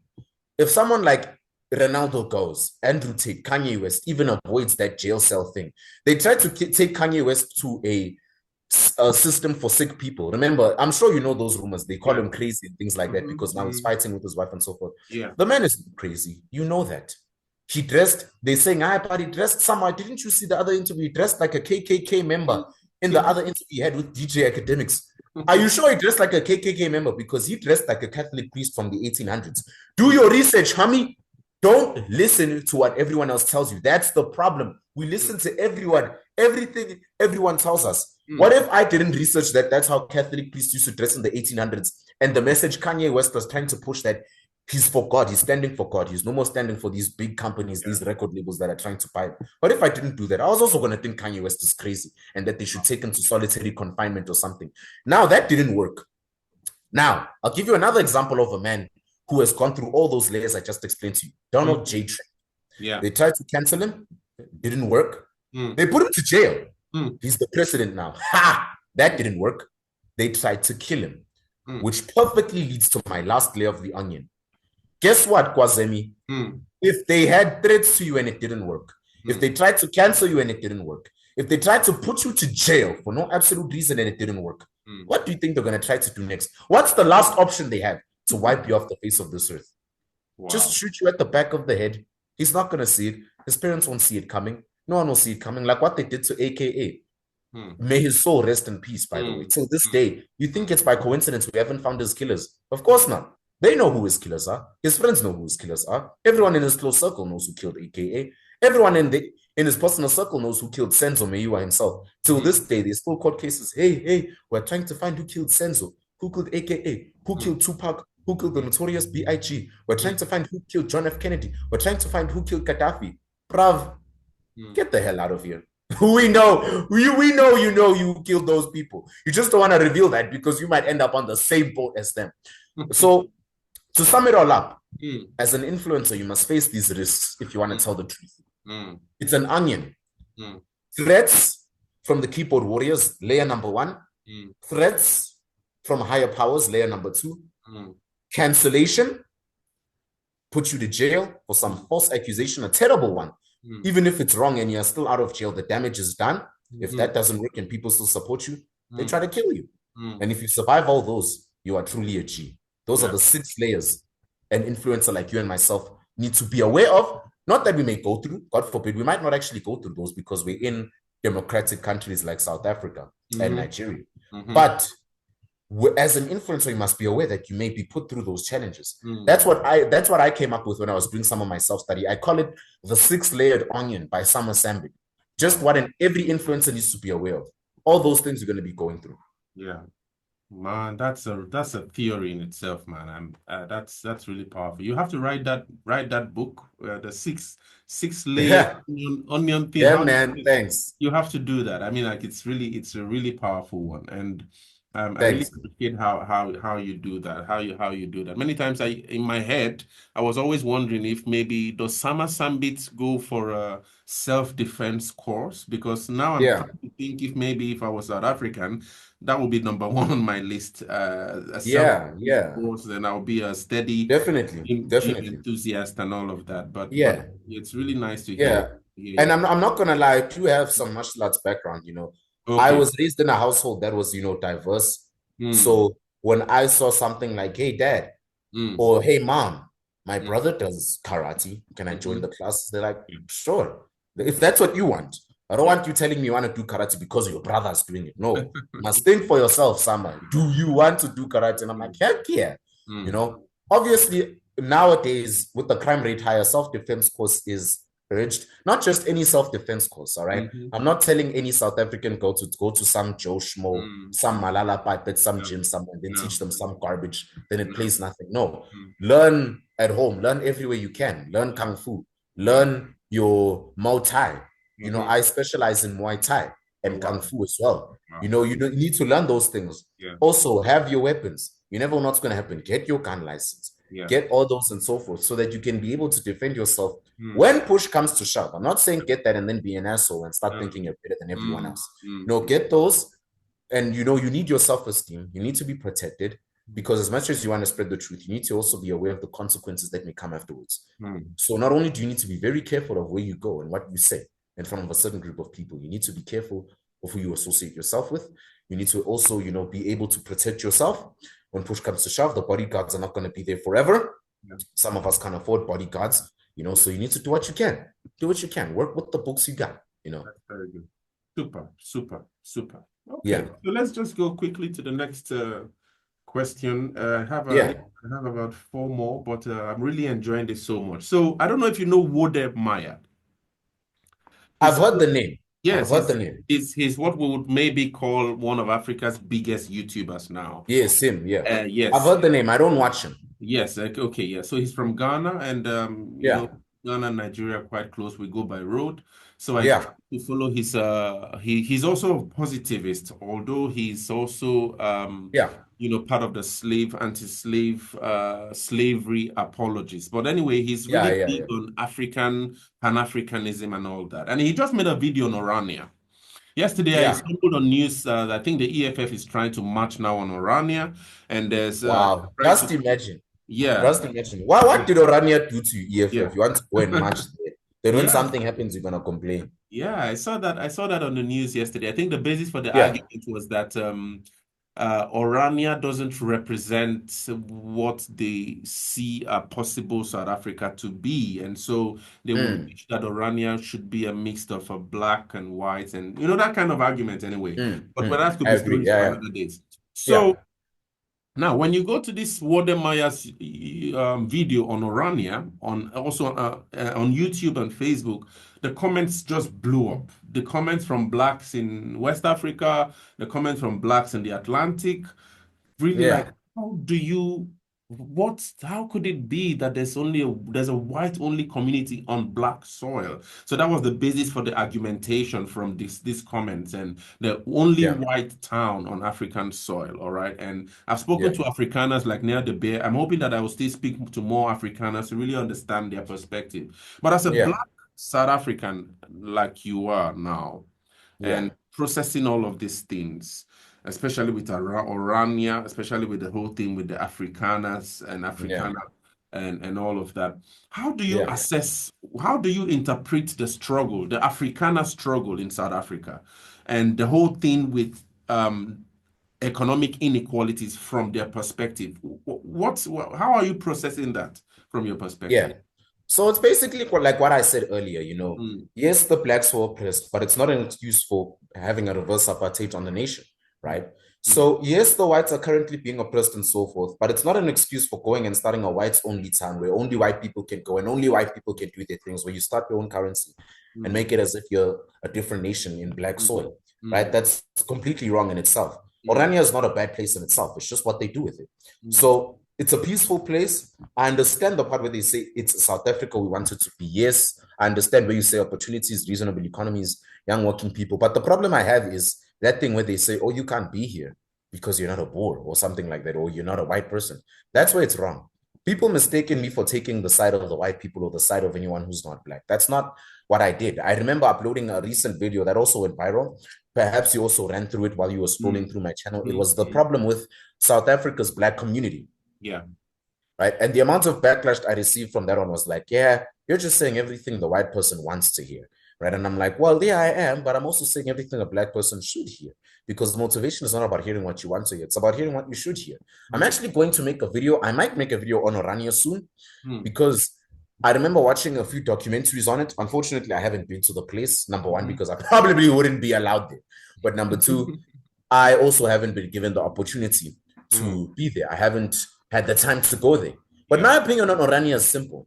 You shouldn't have an area where it's whites only or blacks only. What's the difference between Orania and the places for blacks where they're like, nah, you can't be here because you're black. You can't be supplied by Nessus because you're black. There's no difference whatsoever.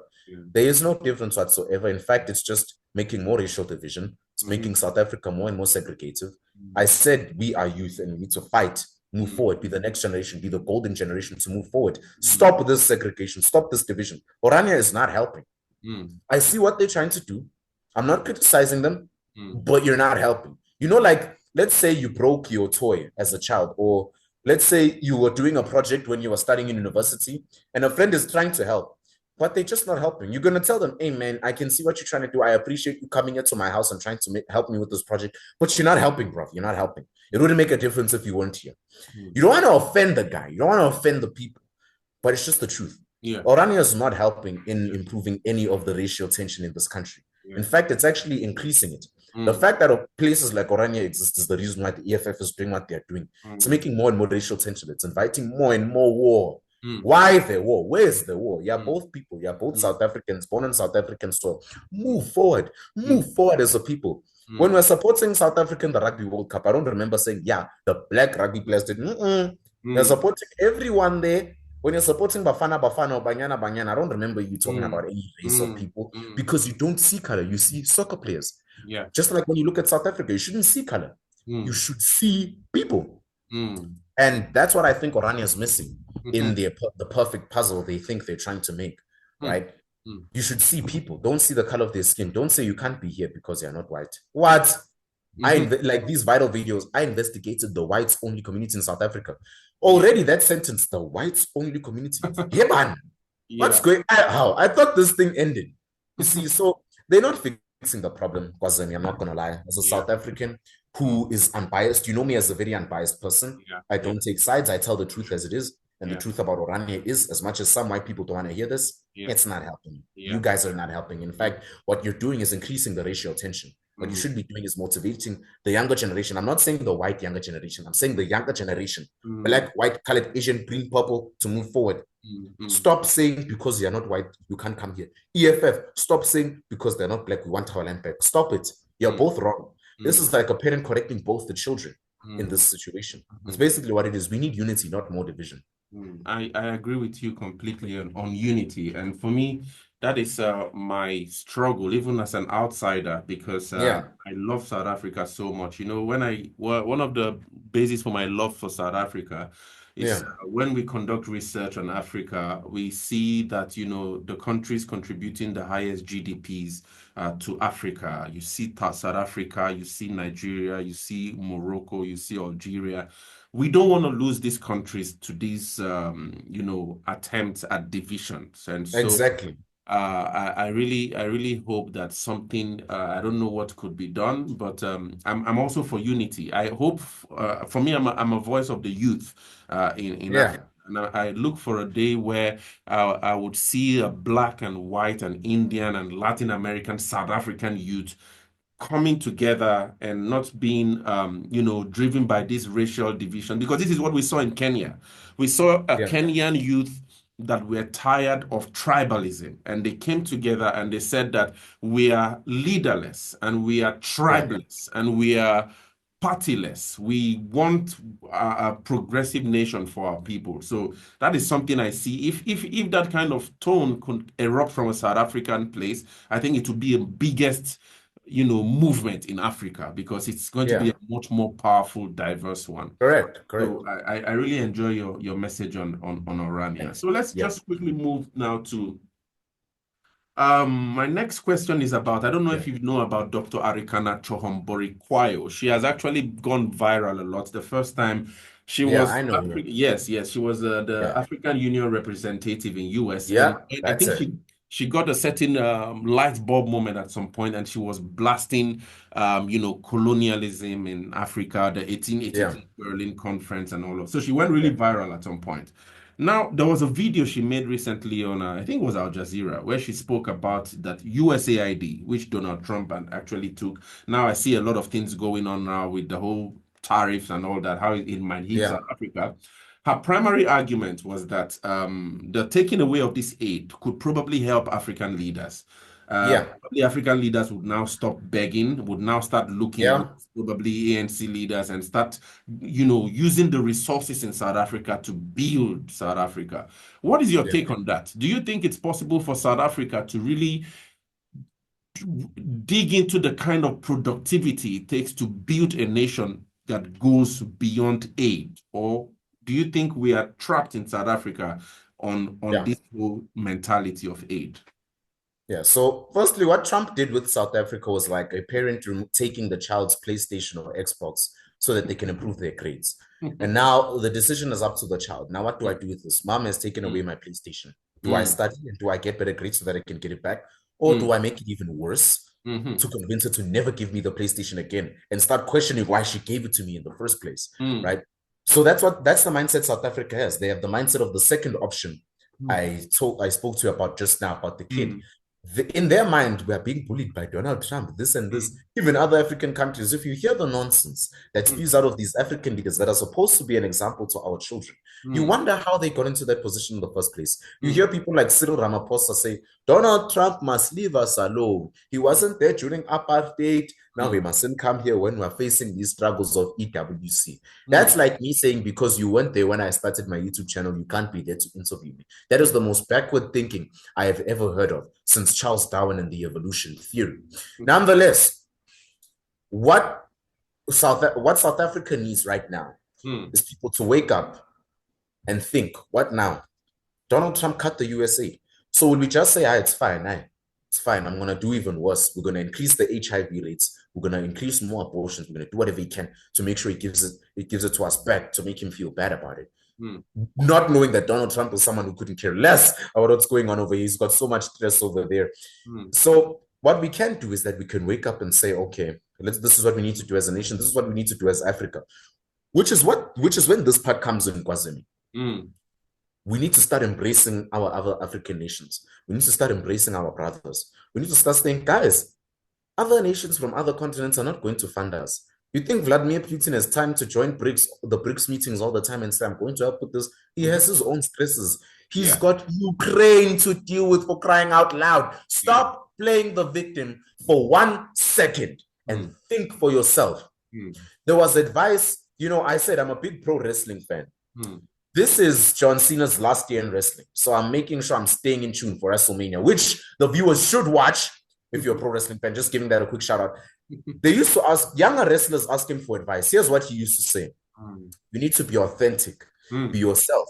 Think for yourself. Because the audience can see through phony.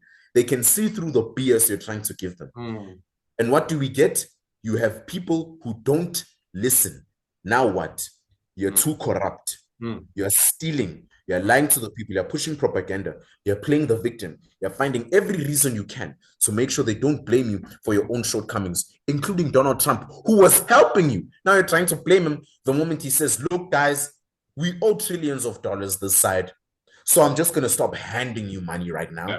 Yes, I'm going to stop giving you money without you having to do anything for it. Mm. Yes, he's a bully. He's a bully. Let's start a campaign because Trump is a neo-Nazi as long as Elon Musk is with him and they're trying to get neo-Nazis controlling Africa again and trying to get white people on top. That's the mindset we have, unfortunately. So here's what Africa needs to do. Number one, leave that mindset. Be authentic. Be yourself. No one is going to know who you are if you don't know who you are. Everyone can see if you are full of crap. We can all see it. The people can see through a BS party. The people can see through a pathetic party when they see one. That's why there's many small parties who haven't grown since then, because we can see this is a phony party. We can see this party, the moment they get into power, the way tables are going to turn. It's better if we stay with these corrupt people. So what Africa needs to do, we need to say, forget about USA, forget about Donald Trump. What is Africa going to do? What is the motherland going to do? What is Mama Africa going to do? What are we going to do about it? That's what we need to do. Not that victim mindset. Wow. Wow. This is really brilliant. And you know, when you're speaking, I'm just trying to imagine how far probably the continent would go if the government can start listening to the youth, because these are kind of the perspectives that are missing. We are not listening to our young people. And we can imagine how far we could go if we had all these ideas coming from you and maybe a collection of many of us. Definitely, yeah. Really brilliant, really brilliant. Thank you so much. So, and just to to cut you there. Please, go. Thanks, man. You know, it's the part of the tribalism thing you mentioned. That what you just said there is the full definition. That's the perfect way to describe the tribalism we have in Africa. Other nations are better than us because of one reason. They are open. They listen to others. Here in Africa, we think, well, as long as I'm older than you, you can't tell me anything because I've been on earth longer than you have. That right there is tribalism, right? It's a deeper rabbit hole than that. But the example I'm trying to give is that's one of the reasons why we're falling as a nation. We rely on mindsets of a certain group of people. We don't want to hear other ideas because we think the idea we are giving is the best. It's either our way or the highway. I'm not saying they shouldn't be respect for the older generation. They would. But it doesn't mean the younger generation is stupid. They have their ideas. They want to be heard. And like I mentioned in the very first part of this interview, you'd be actually very shocked at the progress Africa as a continent would make if the youth could just be heard. I'm sure you've seen those viral videos of young people from Ghana and everywhere making machines, Kwazemy, out of garbage. They go to garbage piles and then they make prosthetic arms and limbs. Who does that? I'm an electrical engineer. I'm going to be licensed soon. I don't know how to do that. I couldn't dream of doing that. And then you've got these kids who grew up in the most impoverished places ever, who go to garbage piles and make cars, make fuel, fuel cars with water, make their own Lamborghini Uruses with trash. I'm sure you've seen those viral videos. Wow. But the youth is not heard. The right videos don't go viral. It's the wrong videos like Notabalo, calling white people pathetic Neanderthals that go viral. And look where we are today because of it. Wow. Super. Oh my goodness, I'm so pumped. We have two more questions to go. We could keep going, but man, I just have to let you go. But these final 3 questions are really important for the whole African continent and from an African perspective. So now I really want your perspective on what you think. First of all, we know that the Constitutional Court in South Africa now has just made an interesting ruling. For me, it's really interesting anyway. I don't know about most of the blacks in South Africa, but I think it's interesting that, the whole thing with the whole kill the Boer chant. The kind of... very catchy song, isn't it? Yeah. The Boer, the farmer. You know how tempted I was to sing that alone in my room one time. I was like, how did Malema come up with this? Wow. I mean, for me, it was really interesting. And the first time I encountered his analysis of that song, he actually used Kiss. And for me, I was really new in South African research. So I didn't understand what he meant by Kiss the Boer and the song Dubuli Punu. So it was the first time. And my Xhosa is I'm still learning now. I'm trying to, for me in Africa, I speak Hausa, some Yoruba, some Igbo. I'm now going into Swahili and now Xhosa. Wow. And some other congratulations, man. You are pushing. Yes, I do. I'm also doing Afrikaans because I speak Swedish and Finnish. And so Wow. it's really important for us young Africans to start embracing the diversity in Africa. Okay, so Yeah. when I got into that Dubuli Punu and the whole thing, I tried to now slowly start getting into my own closer and all of that. And Yeah. Malema came from the perspective of the fact that he wants to kiss the Boer. And so Yeah. for me, I struggled anyway, but when the song now hit in the internet, it was now kill the Boer and all of that, and the Constitutional Court had this ruling that this is not, it shouldn't be seen as, I think, allegedly or hate speech or something like that. That whole Yeah. direction. Now, I want to know from your perspective, do you think that song is still relevant in South Africa of today? And Yeah. secondly, what do you think white South Africa should be doing to bridge this supposed income inequality? Uh, Yeah. that is the basis for all of this, the basis for the persistence of this kind of song in South Africa. Is there anything the whites could be doing? Have they done Yeah. already enough? Or how do you think this whole thing can be ratified? Yeah, this one is a good one because now many white South Africans are confused on what we should do about this. People are literally singing about killing our race, killing Mm, our people. What should we do? We're South Africans too. I mean, mm, why are they doing this? And thanks for that question. mm, And now I'm going to say this. The Kill the Boer song is very relevant in today's South Africa, but it shouldn't be. Because we live in a democratic society. I believe we're supposed to be in an equal society, the society that was promised to us by the very same ANC that got into power. mm, But as honest as I am with things, I think you can agree with me with the fact that the ANC that came into power in 1995 is not the same ANC that came into power in 2018. It's mm, not the ANC that's been in power since then. It's a mm, completely different ANC, mm, uh, a different ANC of criminals mm, who run criminal syndicates, who do whatever they can to make sure the people stay under their control. And one of the many ways for people to stay under the control is fear. Things like the 2021 riots, they could have evidently stopped, but didn't deliberately. mm. Things like the Kill the Boer song, right? Of course, you know that's hate speech. I mean, it's not groundbreaking information, Kwazemy. Mm, Imagine me singing Kill the Jews or something like, mm. you think how this guy, what's his problem?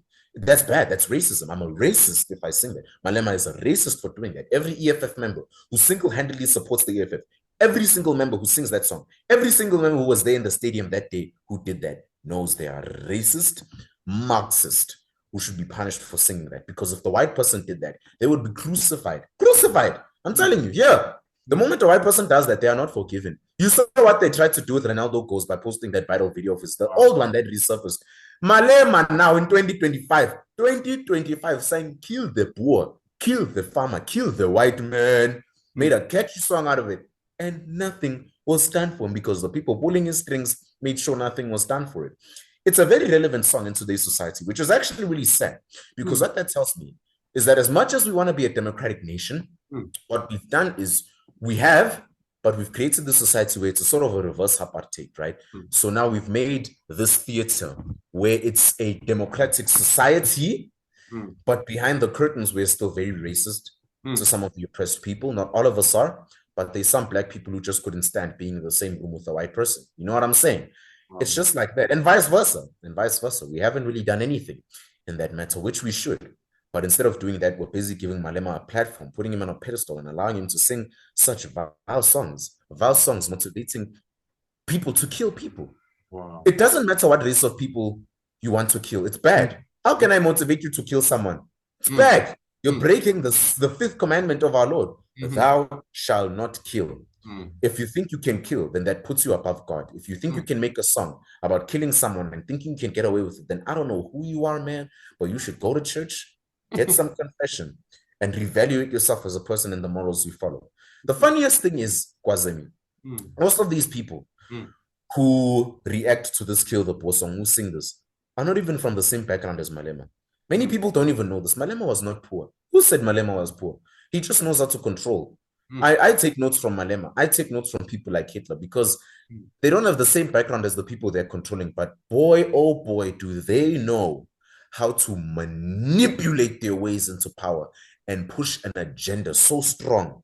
They're able to get away with songs like Kill the Boer and the Nazi Salute. You know, it's amazing the power, the mental power these men have. As historians, you did scientific history. As a historian, you look, how bad was someone to this extent? To what extent was he good? You learn. There's always something to learn. There's always something to learn. You look at my bedroom, you'll see files and stuff of people like Osama bin Laden, Charles Manson, these evil cult leaders, Jeffrey Dahmer, Ted Bundy, Jack the Ripper, Hannibal Lecter, all of them. And you think, all right, this man is a psychopath. I'm not. There's just notes to take from these people. These people were geniuses who unfortunately used it for the wrong things. You don't only take notes from the good guys, take notes from the bad guys. What made them bad? How are they able to garner this much power despite being bad? How are they able to influence so many people despite being so bad, despite the people knowing they were this bad, right? That's what you do. Take notes. And I look at the white people and I always give this advice to them. I hope they're watching this podcast. So those who are watching this right now, here's what you should do as a white person or as someone who's not black. You want to know what you should do? Nothing. Don't entertain it. Don't compete with them. Because what they want you to do is they want you to entertain it. When you entertain it, you make it relevant. And when you make it relevant, you make it matter. And when you make it matter, you make it even more infectious than it already was. Yes, it's infectious even if you don't entertain it. But when you don't make it relevant, when you don't make it trend around the internet, here's what you do. You make it as less important as possible. And we live in an attention economy. I'm sure you'd agree with me on that. The more attention you can get, the better it is for you. Yeah. So the more irrelevant you make the Kill the Boer song, the better it will be for you and your well-being. Right. Because the more relevant you make it, there's going to be more kids that are going to be able to sing it. You're going to get more angry. Don't be a white. Imagine you're a white person sitting there and then you see a Kill the Boer song. Then you share it with all of your friends. You're not helping. You're not helping. You're just making it more popular. Leave it. Delete that video. It's none of your business. Delete it. It's evil stuff. Delete that video. Don't entertain anything. None of it. Grind. Continue building your life and thank me later. Because now what we're doing as a nation, we're entertaining these things. We're entertaining things like when Elon Musk did the Nazi salute. When he did that Nazi salute, everyone was like, see, I told you he's a Nazi. And I'm like, guys, that wasn't a Nazi salute. He was saying, I give my heart out to you. Read through the lines. Stop being stereotypical. Stop listening to the person next to you. That, you know, these lame-ass excuses to why someone is a racist. You know, when people are petty, they try to find whatever excuse they can to make you look like a bad person. That's what they're trying to do with Elon Musk. Exactly. When you're a millionaire, you're evil. When you're a billionaire, you're the antichrist. Wow. You ever wonder why society thinks like that? Because they were told to think like that. That way, they're easier to control. All you need to give society to continue to control them is some satisfaction. Give them Trevor Noah. Give them Ice Spice, give them Sexy Red, give them these bad influences, give them TikTok, give them Facebook, so that they are distracted while we continue to control them.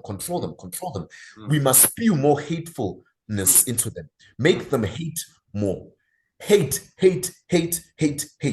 What you notice about someone's life is that the more they hate something, the more they obsess themselves over it. And now they try to destroy other people's families without taking care of their own. And as a result, they degrade themselves and they don't build themselves as a person. They get depressed and they either kill themselves in the end. Hate. Spew it more. Inject hate into the people. And that's what I'm saying we shouldn't do. But that's what South Africa wants, right? You don't think they knew when they said, guys, I have an idea. Brilliant idea. I'm a genius. Let's say the Kill the Boer song is free speech and it's not a racist song.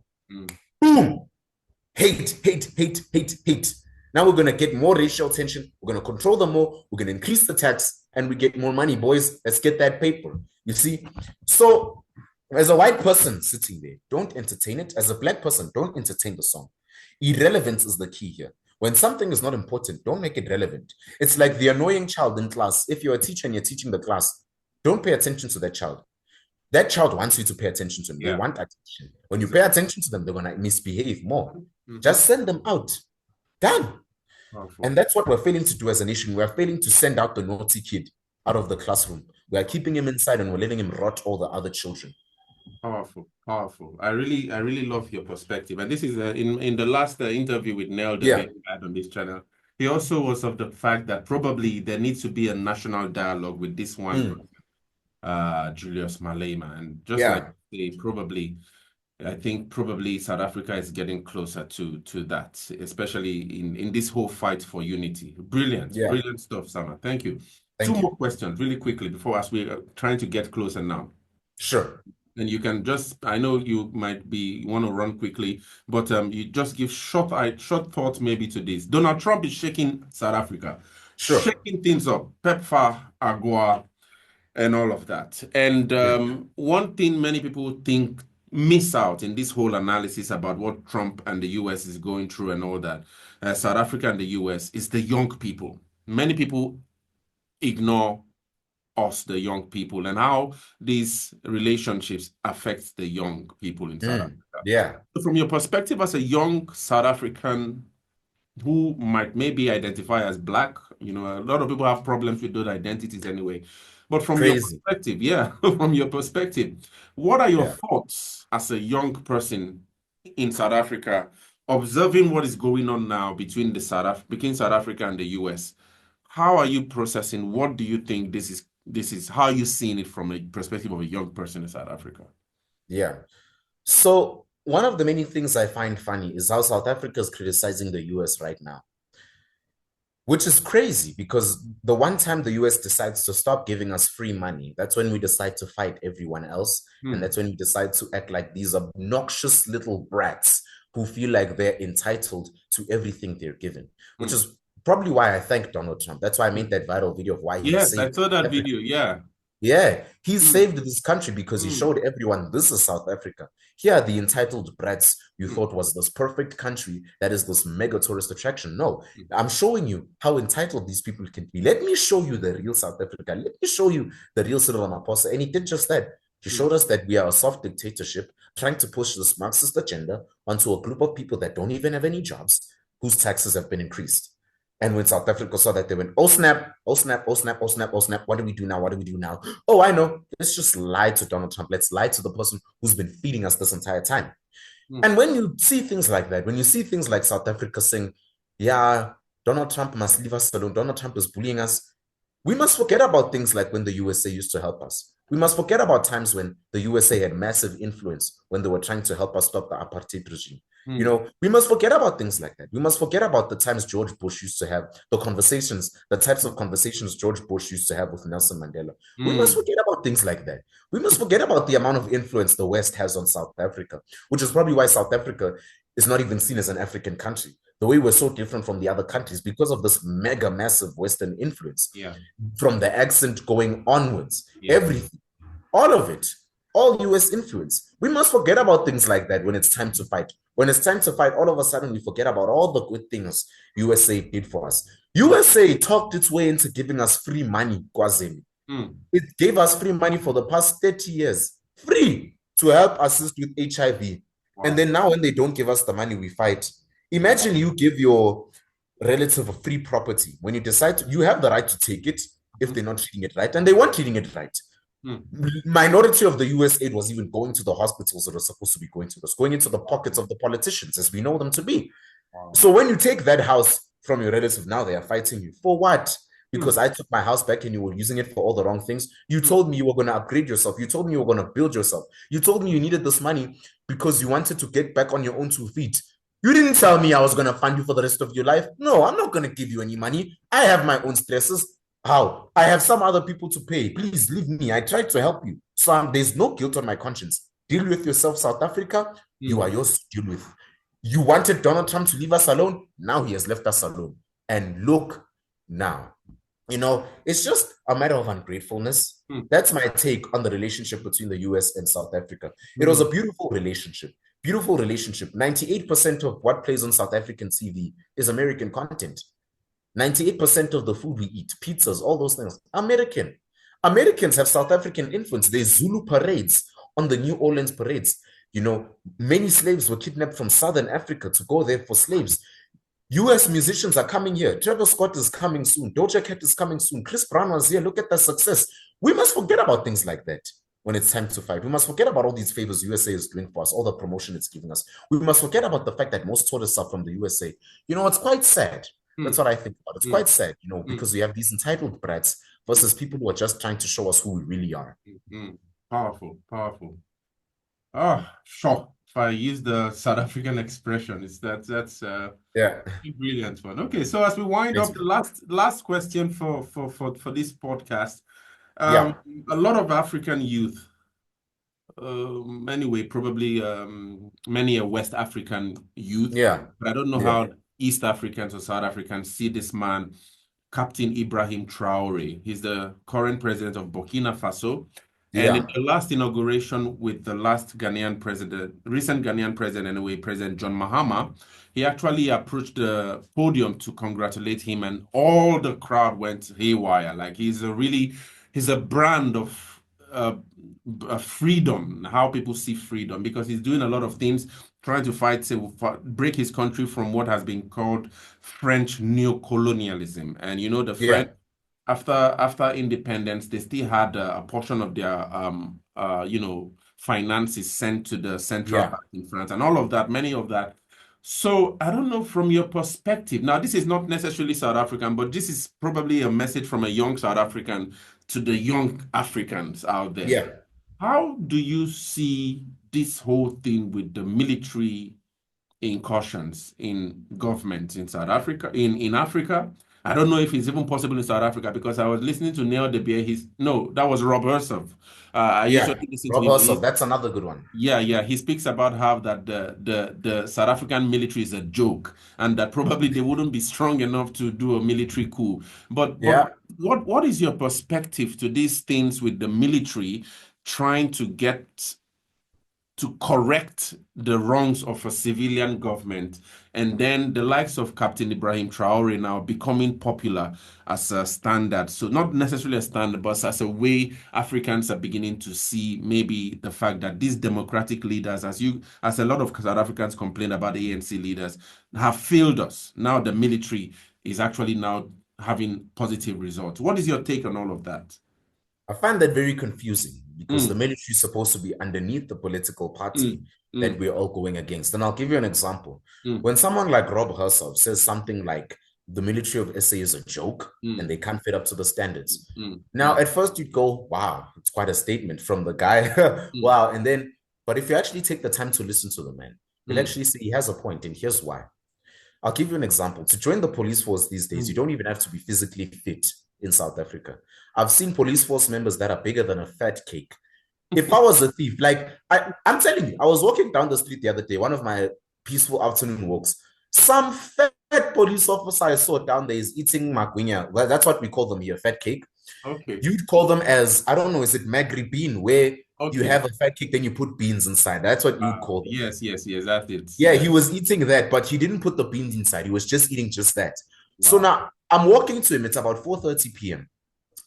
And now I'm thinking, what's stopping me from taking this girl's purse and running away? What is stopping me? This man is not intimidating.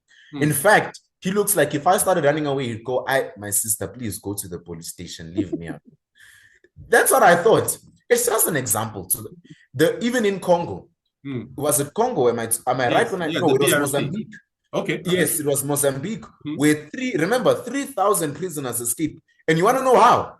They out-muscled the police. Who does that? How does that happen? It tells you about the standard our military has in this country.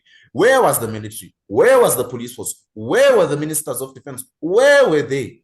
Actually, Kwazemy, have you noticed since that headline, it's been dead silent about what happened since then. We don't know where those... where they we don't... Exactly. We don't know. We don't know how those 3,000 prisoners are. We don't know. They don't want to tell us, because deep down they know, are we screwed up here, guys? Because we know we're not going to catch these people. Wow. It's bad. Wow. It's really bad. Even here, the military is bad.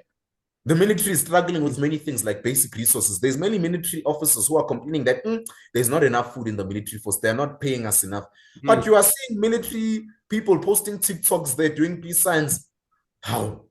South Africa, what have we gotten to? What happened to the discipline? What happened to the intimidation you once had? One of the many things about the apartheid regime is that their military was quite strong. Their oppressive military was quite strong.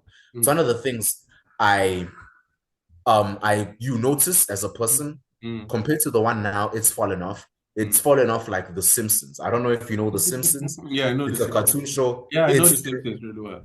No one is watching it now, just like the South African military. No one is even paying attention to it. Gone are the days where they used to say South African Defense Forces coming to deal with you. Back then, you'd know you're done, buddy. But now, give a few thousands, my man, you're sorted. Buy them a quarter there by the corner. Just go to some corner there where no one is listening. Go, hey, my man, Hey, Mrs. Angie Moteka, I've got like 300,000 Rand. You can get yourself 3 Lamborghinis there while you make me my new driver's license and then you buy me my degree because I didn't qualify. I need you to just, you have your connections, man. Sort me out, plug me in. In South Africa, we say mouse plug in up, plug us in, man, use your connections. That's what it's gotten into. It's just a web of lies, corruption. And it would have been a better place if everyone wasn't just damn lying in every corner they were in, if they want payments and so forth. So we have fallen off. I do agree with Rob herself. I do agree with him saying the SA military is a joke. There's many times we should have fed up to the standards, but we didn't. The standards are low. The fitness standard is low. Intelligence standard is low. It's actually really worrying because the standard is going lower and lower. They were even thinking of reducing. Right now, the pass rate at schools is 30%. Kwazemy. What's next? What's next? 20, 10? What's next? 0? Will you have to even go to school anymore? Will you have to pass anymore to get that degree? It makes you think of things like that, only to join a military that's not even up to standard. Wow. Wow. My goodness, man, there's a lot of work to do, man. But yeah. Actually, you know what? Just another point. What you said there, it's a lot of work to do. It's not. Because here's why. It's a lot of work to do because we put it on ourselves. This is one of those situations where you make it a lot of work for yourself because you've put yourself in the situation. It can be less work if you let it. Yeah. Some people have asked me, some of my fans online, they say, Sama, what do you think South Africa should do about this? Because I see this as a lot of work to do. I see this as a handful. It's like a hot potato, a hot bowl of chakalaka. Everyone is just throwing to everyone. And I said, it's not a lot of work. It's a lot of work if you let it. It's a lot of work if you let it become a lot of work. If you're gonna make life hard for yourself and make it a lot of work. Like if you want to go to the gym, if you're fat and you want to change your ways, if you're overweight and you want to change your ways. I'm not body shaming anyone. But if there's anyone watching this who thinks they have to go to the gym and change their ways, yes, I'm saying go to the gym. Is it a lot of work? It's not a lot of work. You just have to go and make your muscles hurt so that you can get skinnier. Yeah. Now, it can be a lot of work if you're going to keep coming up with excuses to why you're not going to go to the gym. The same thing for South Africa. It's going to be a lot of work if you come up with excuses to why you're not going to improve yourselves and more reasons to why US aid betrayed you as people. I just wanted to mention that. Super. That's such a fantastic. You sound like a policy advisor there. Really. Yeah. And two just really off the hook, lazy questions I just wanted to have. But when you get certified anyway, do you see yourself maybe as some kind of minister of electricity at some point? Because being an electrical engineer, man, it's a big one. And it's something South Africa, you really place yourself, maybe like you said, unconsciously, serendipity comes to my mind. You seem to have placed yourself in a solution-oriented thinking, so to speak. So, exactly. Yeah, you're in a profession that South Africa would need soon. Definitely, so because do you see a possibility for yourself in that? Definitely. I mean, no one did it for me. No one's put a gun to my head and said, Sama, you're going to do electrical engineering, and if you don't, we're going to blow your head off. No. I said, okay, my current family situation is like this. The money is not there. So what am I going to do as a South African who thinks big or goes home? Well, there's a college around my area that does electrical engineering for free because Nessus was going to find me and because my marks are good enough. Let me go there. I qualify. I'm good. Some people would say I have the brains for it, even though I just see myself as a guy who rambles for 20 minutes in each video on YouTube. Let me go and do it. And look where I am now. Last year, I'm finishing. Just wrote my exams. Now, and I feel good about myself because I feel it's a good decision I took. And it's those small decisions someone can take to change their lives. That's what I'm trying to tell these young guys, these young girls. Stop starting OnlyFans and twerking to get money. Leave those things. Leave those things. A Muslim would say that's haram. It's against God. Leave it. Leave it. That's a mortal sin. Catholics would say it's a mortal sin. Leave it. Look at something ethical to do. Don't go to the escort business or things like that. Go study, my child. Go study. Use your potential. What are you good at? Are you good at geography? Were you getting good geography grades? Okay, my little brother. Go to a TVET college if you can't afford. Let's see if your marks will allow you to get in as fast. If not, they will fund you. Don't worry. Go. If you are black or white. Bear in mind, Kwazem, I'm talking to both a black and white child. Go. They'll fund you. Never give up on your dreams. Never, because you're in a land of opportunity. South Africa is known to pay for people and their paths. Vusi Tembagwayo, I'll give you an example. Vusi Tembagwayo didn't say, Me, I don't have money, guys. Me, I'm not going to do this anymore. No. Look where he is now. He just celebrated 1 million subscribers, even though I know I'm going to surpass him at some point. Yes, I know. I trust you. Yeah, I'm not trying to brag or boast there, but Yeah. hey man, somebody's coming for that crown, Yes, man. amen. Amen to that. Yes. Yeah, yeah, thanks, brother. But Yeah. just an example, he is a great role model. He is a rock star of public speaking, I believe. He's not perfect, but he's someone to learn from. Stand up for your rights, stand up for what you can. Do I see myself as a minister of electricity? Yes, if push comes to shove, if I really have to. Is it something I want to do right now? Not really. I do have different goals, but if that is an opportunity that is shown to me, why not take it? Right? I don't see why Thee Sama Sambit doesn't become the Minister of Electricity and exposes all the lies there. There will be consequences for it because ESCOM 8, my man, I'm not going to lie to you, ESCOM is a deep rabbit hole. That's why the Oppenheimers wanted to buy it and make it a private company.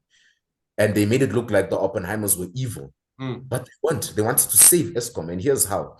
ESCOM is an evil company run by evil people. Because now you have a man-made thing, self-sabotaged, and by man-made problems that have to be dealt with man-made solutions. But they're not going to be because they get more money when they have load shedding. When they have load shedding, you get people paying for electricity you're not even going to get. And by doing that, they increase the electricity price because you make people believe, okay, if I don't pay more, I don't get electricity because they're struggling that side. I have to help them. Lies, lies, lies. There's nothing wrong with ESCOM. The Minister of Electricity knows it. They all do. There's just people pulling their strings, people who get the money. And they get some money from giving them the money as well, Wow. Brilliant. Final thought anyway. I'm just really interested in your name, Thee Sama Sambit. What does that mean? Yeah. What is that? Where did that come? Yeah. So, well, I didn't have a choice with what my name was given as a kid, right? That was called Sama. Well, all right, we can get that on clarified. Okay, so Sama is your real name, right? Yeah. Okay. That's my real Sama Sambit. Yeah. Oh, Sama Sambit is actually not a YouTube name or... No, it's actually a name of African descent. It's a very rare name because of an ancient language called Baligashu, which is of West African origin. And my father gave me that name. So that was just the name I was given as a child. And then I said, well, I want to grow on the internet. I want to gain some attraction. I want to show people that I am truth and this guy's the real deal. So what am I going to do? So I sat down and thought about it. Took me about 10 minutes. And I said, okay, there's many kids called Sama around the world. Like how there's many kids called Kabelo, many kids called Samgelo. So what am I going to do? I'm going to stand out. I'll add Thee Sama Sambit. Like the musician Megan Thee Stallion. Right? Thee means you, but it can also mean like the one and only, or that guy, or the anointed one, the voice of the voiceless. So I said, I'm going to put Thee Sama Sambit. That's going to be the brand, the movement. I'm going to be the influencer. Grow my movement, the movement, the followers. Perfect. I found it. And then I just didn't change from there. And look where that got me. There were times I was tempted to go, maybe I'll come off as too arrogant in this. I don't know. Then, I tell myself, no, you're going on the right track, man. My conscience will tell me, just keep going, keep grinding, because now it's not only a matter of if, it's a matter of when. You've put in the work, let everything else follow. Patience is one of the biggest things an influencer should have. I'm sure you know that yourself. Kwazemy did not blow up overnight. You know that.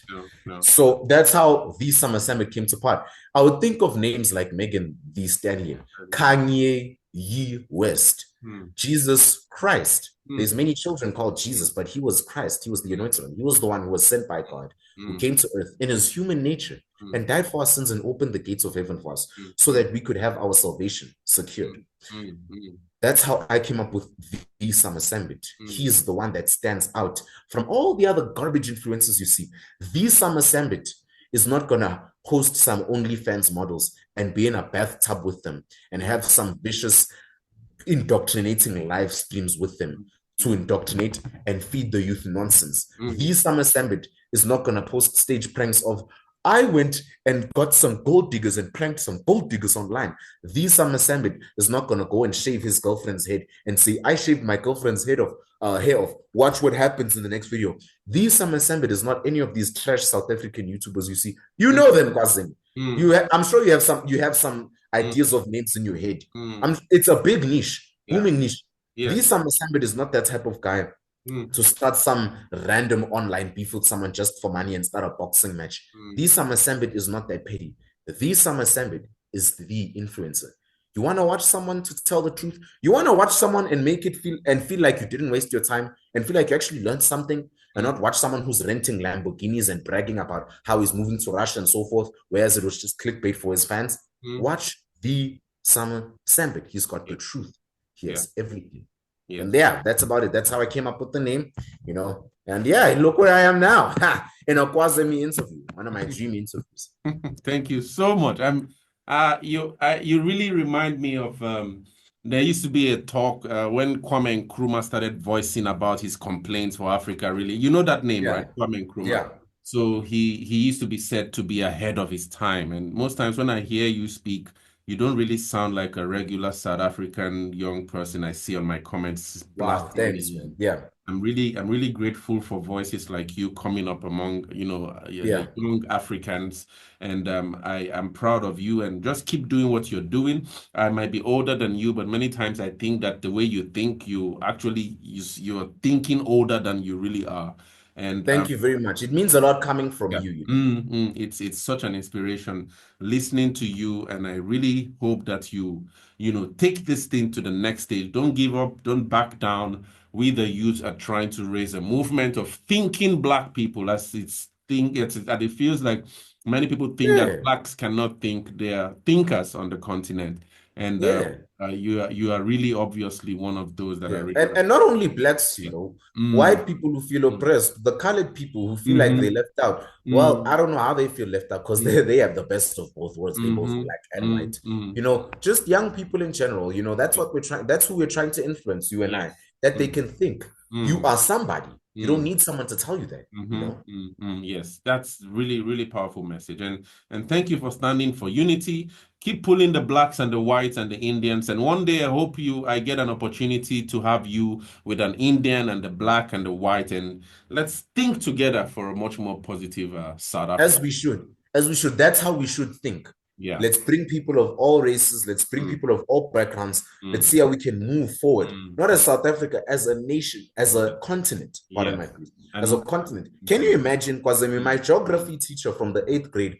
I mm, hope she's alive and well. She moved mm. back to Zim recently. Wow. She was Oh, very. she was She from was one of the Zim. reasons. Yeah, she's bruv. I have so many great teachers from Zimbabwe. My teacher of all sciences was from Zimbabwe, a genius. He motivated me to do what I'm doing now. He was the one who told me, listen, Sama, you have far too much potential to just pass my subject, Wow. go get a job, Wow. and then that's about it. You're much more than that, and you know you're much more than that. I want to see the real Sama when you're done. And I said, yes, sir. Hmm. And I honestly hope he's also alive and well. You know, I tried to call him. I tried, you know, asking his friends how he's doing. They said he's okay. He recently had a trip to Russia. I just hope he's watching this podcast. And, you know, Mr. Moraga, if you're watching this, hey, man, hey, look, hey, I'm in Kwazemy, you know. But nonetheless, my female geography teacher who taught me geography Mm, used to say, can you imagine how powerful Africa would be mm, if we were standing together? If we focused on our own minerals, if we had our own gas stations, if we had our own companies supporting each other. You know, a musician, MT, I'm not sure if you know him, MT, the South African musician. no, no, I don't know. Yeah, he's not as viral as he Mm, was. He was at mm, his hottest 2017, 2018. okay. Kind of fell off, to be honest. I'm not saying that in a bad way, but musicians have their ups and downs. But he had this viral song. It used to go, umuntu omnyama akafuna ukubona umuntu omnyama oya phezulu, Mm, and umuntu omnyama akafuna ukubona umuntu omnyama oya phambili. It means the black man doesn't want to see another black man go forward in life, basically. And he's right. You think when someone black or from our community goes forward, we don't want, we mm, get jealous. mm, Why? mm. Why not climb the ladder with them? Because we were trained like that. Yeah. Hate was injected in us from the times we were colonized. We Mm, were slaves for mm, crying out loud. So mm. when we see a slave go up, we want to pull him down the ladder because in our minds we don't know how to get up there. No. It's like the case of the elephant who's tied to a pole. Even if you remove that pole from the elephant, he's been there since he was little. He's going to think he has no way to escape that. Wow. That's us. That's the black people. Mm, We are the the people who are still slaves in our minds. The slavery has stopped a very long time ago, thanks be to God, because God will always be there for his people. God will always be there for the African brothers, the brethren.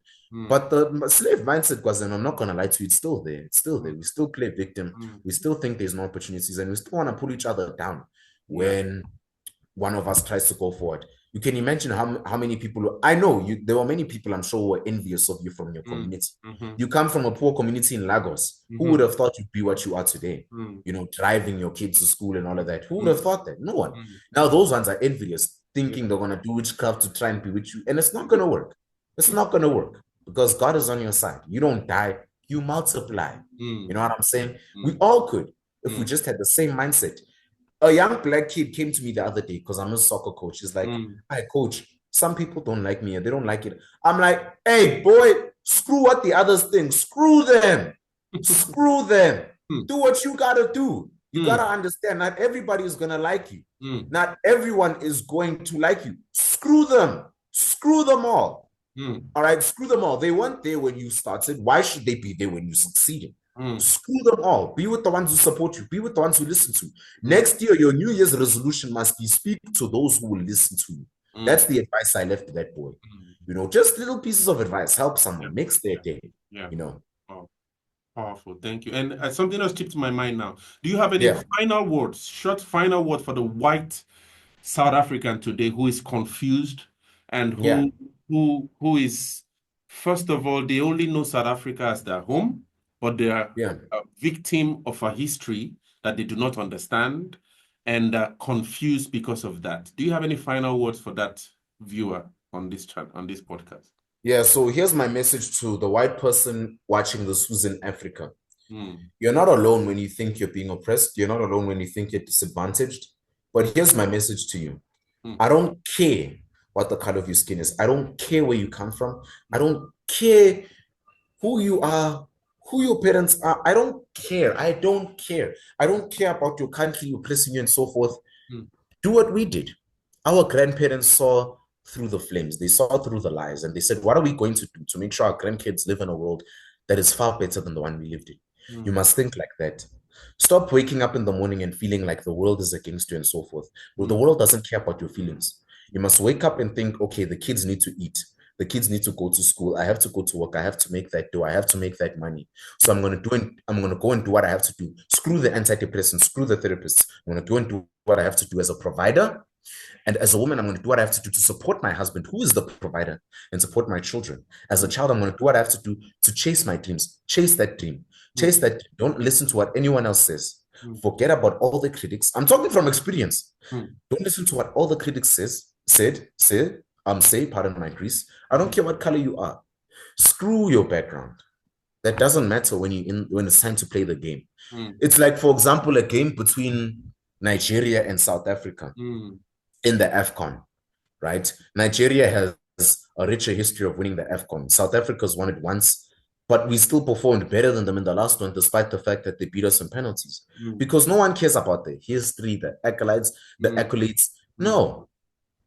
The whistle is gonna blow. And when that whistle blows, it's time to play. It's time to play, Baba. No one is caring about what you did in 1997 with JJ Okocha and them. No. Now we are playing now. The game is now. So white people, the white person watching this, you're a human being like me. I even feel uncomfortable addressing you as a white person because you're a person just like me. You have red color blood. I address you as a homie because you're my brother. You're an African person. You're an African person. We're both descendants of Adam and Eve, which is why we should respect each other and move forward as a nation. Forget what the EFF says. Forget all these fights between the US and SA. Look at what you're doing. Look at the person in the mirror who you look at every morning. Are you better? Are you 3% better? Are you 1% better than the person you were yesterday? Every day, ask yourself, what did I do today that makes me better than yesterday? You do that, you'll be sorted. Yes. Thank you. Powerful word. So you guys have heard it from Thee Sama Sambit, and I've really learned a lot from him, and I really hope you guys enjoy this podcast as well. And I'll be sharing his YouTube channel links and his social media links on the show notes below. go consume his channel. He's loaded with wisdom and upcoming political star, as I see on the continent of Africa. And I'll be seeing you guys in the next one. Thank you so much, Sama, and catch you. Thank you very much, Kwazemy. May this be one of many. This Yes. definitely cannot be the last interview between us, more of them. Yes, thank you. Thanks so much. Salute. Cheers. See you, man. Yes.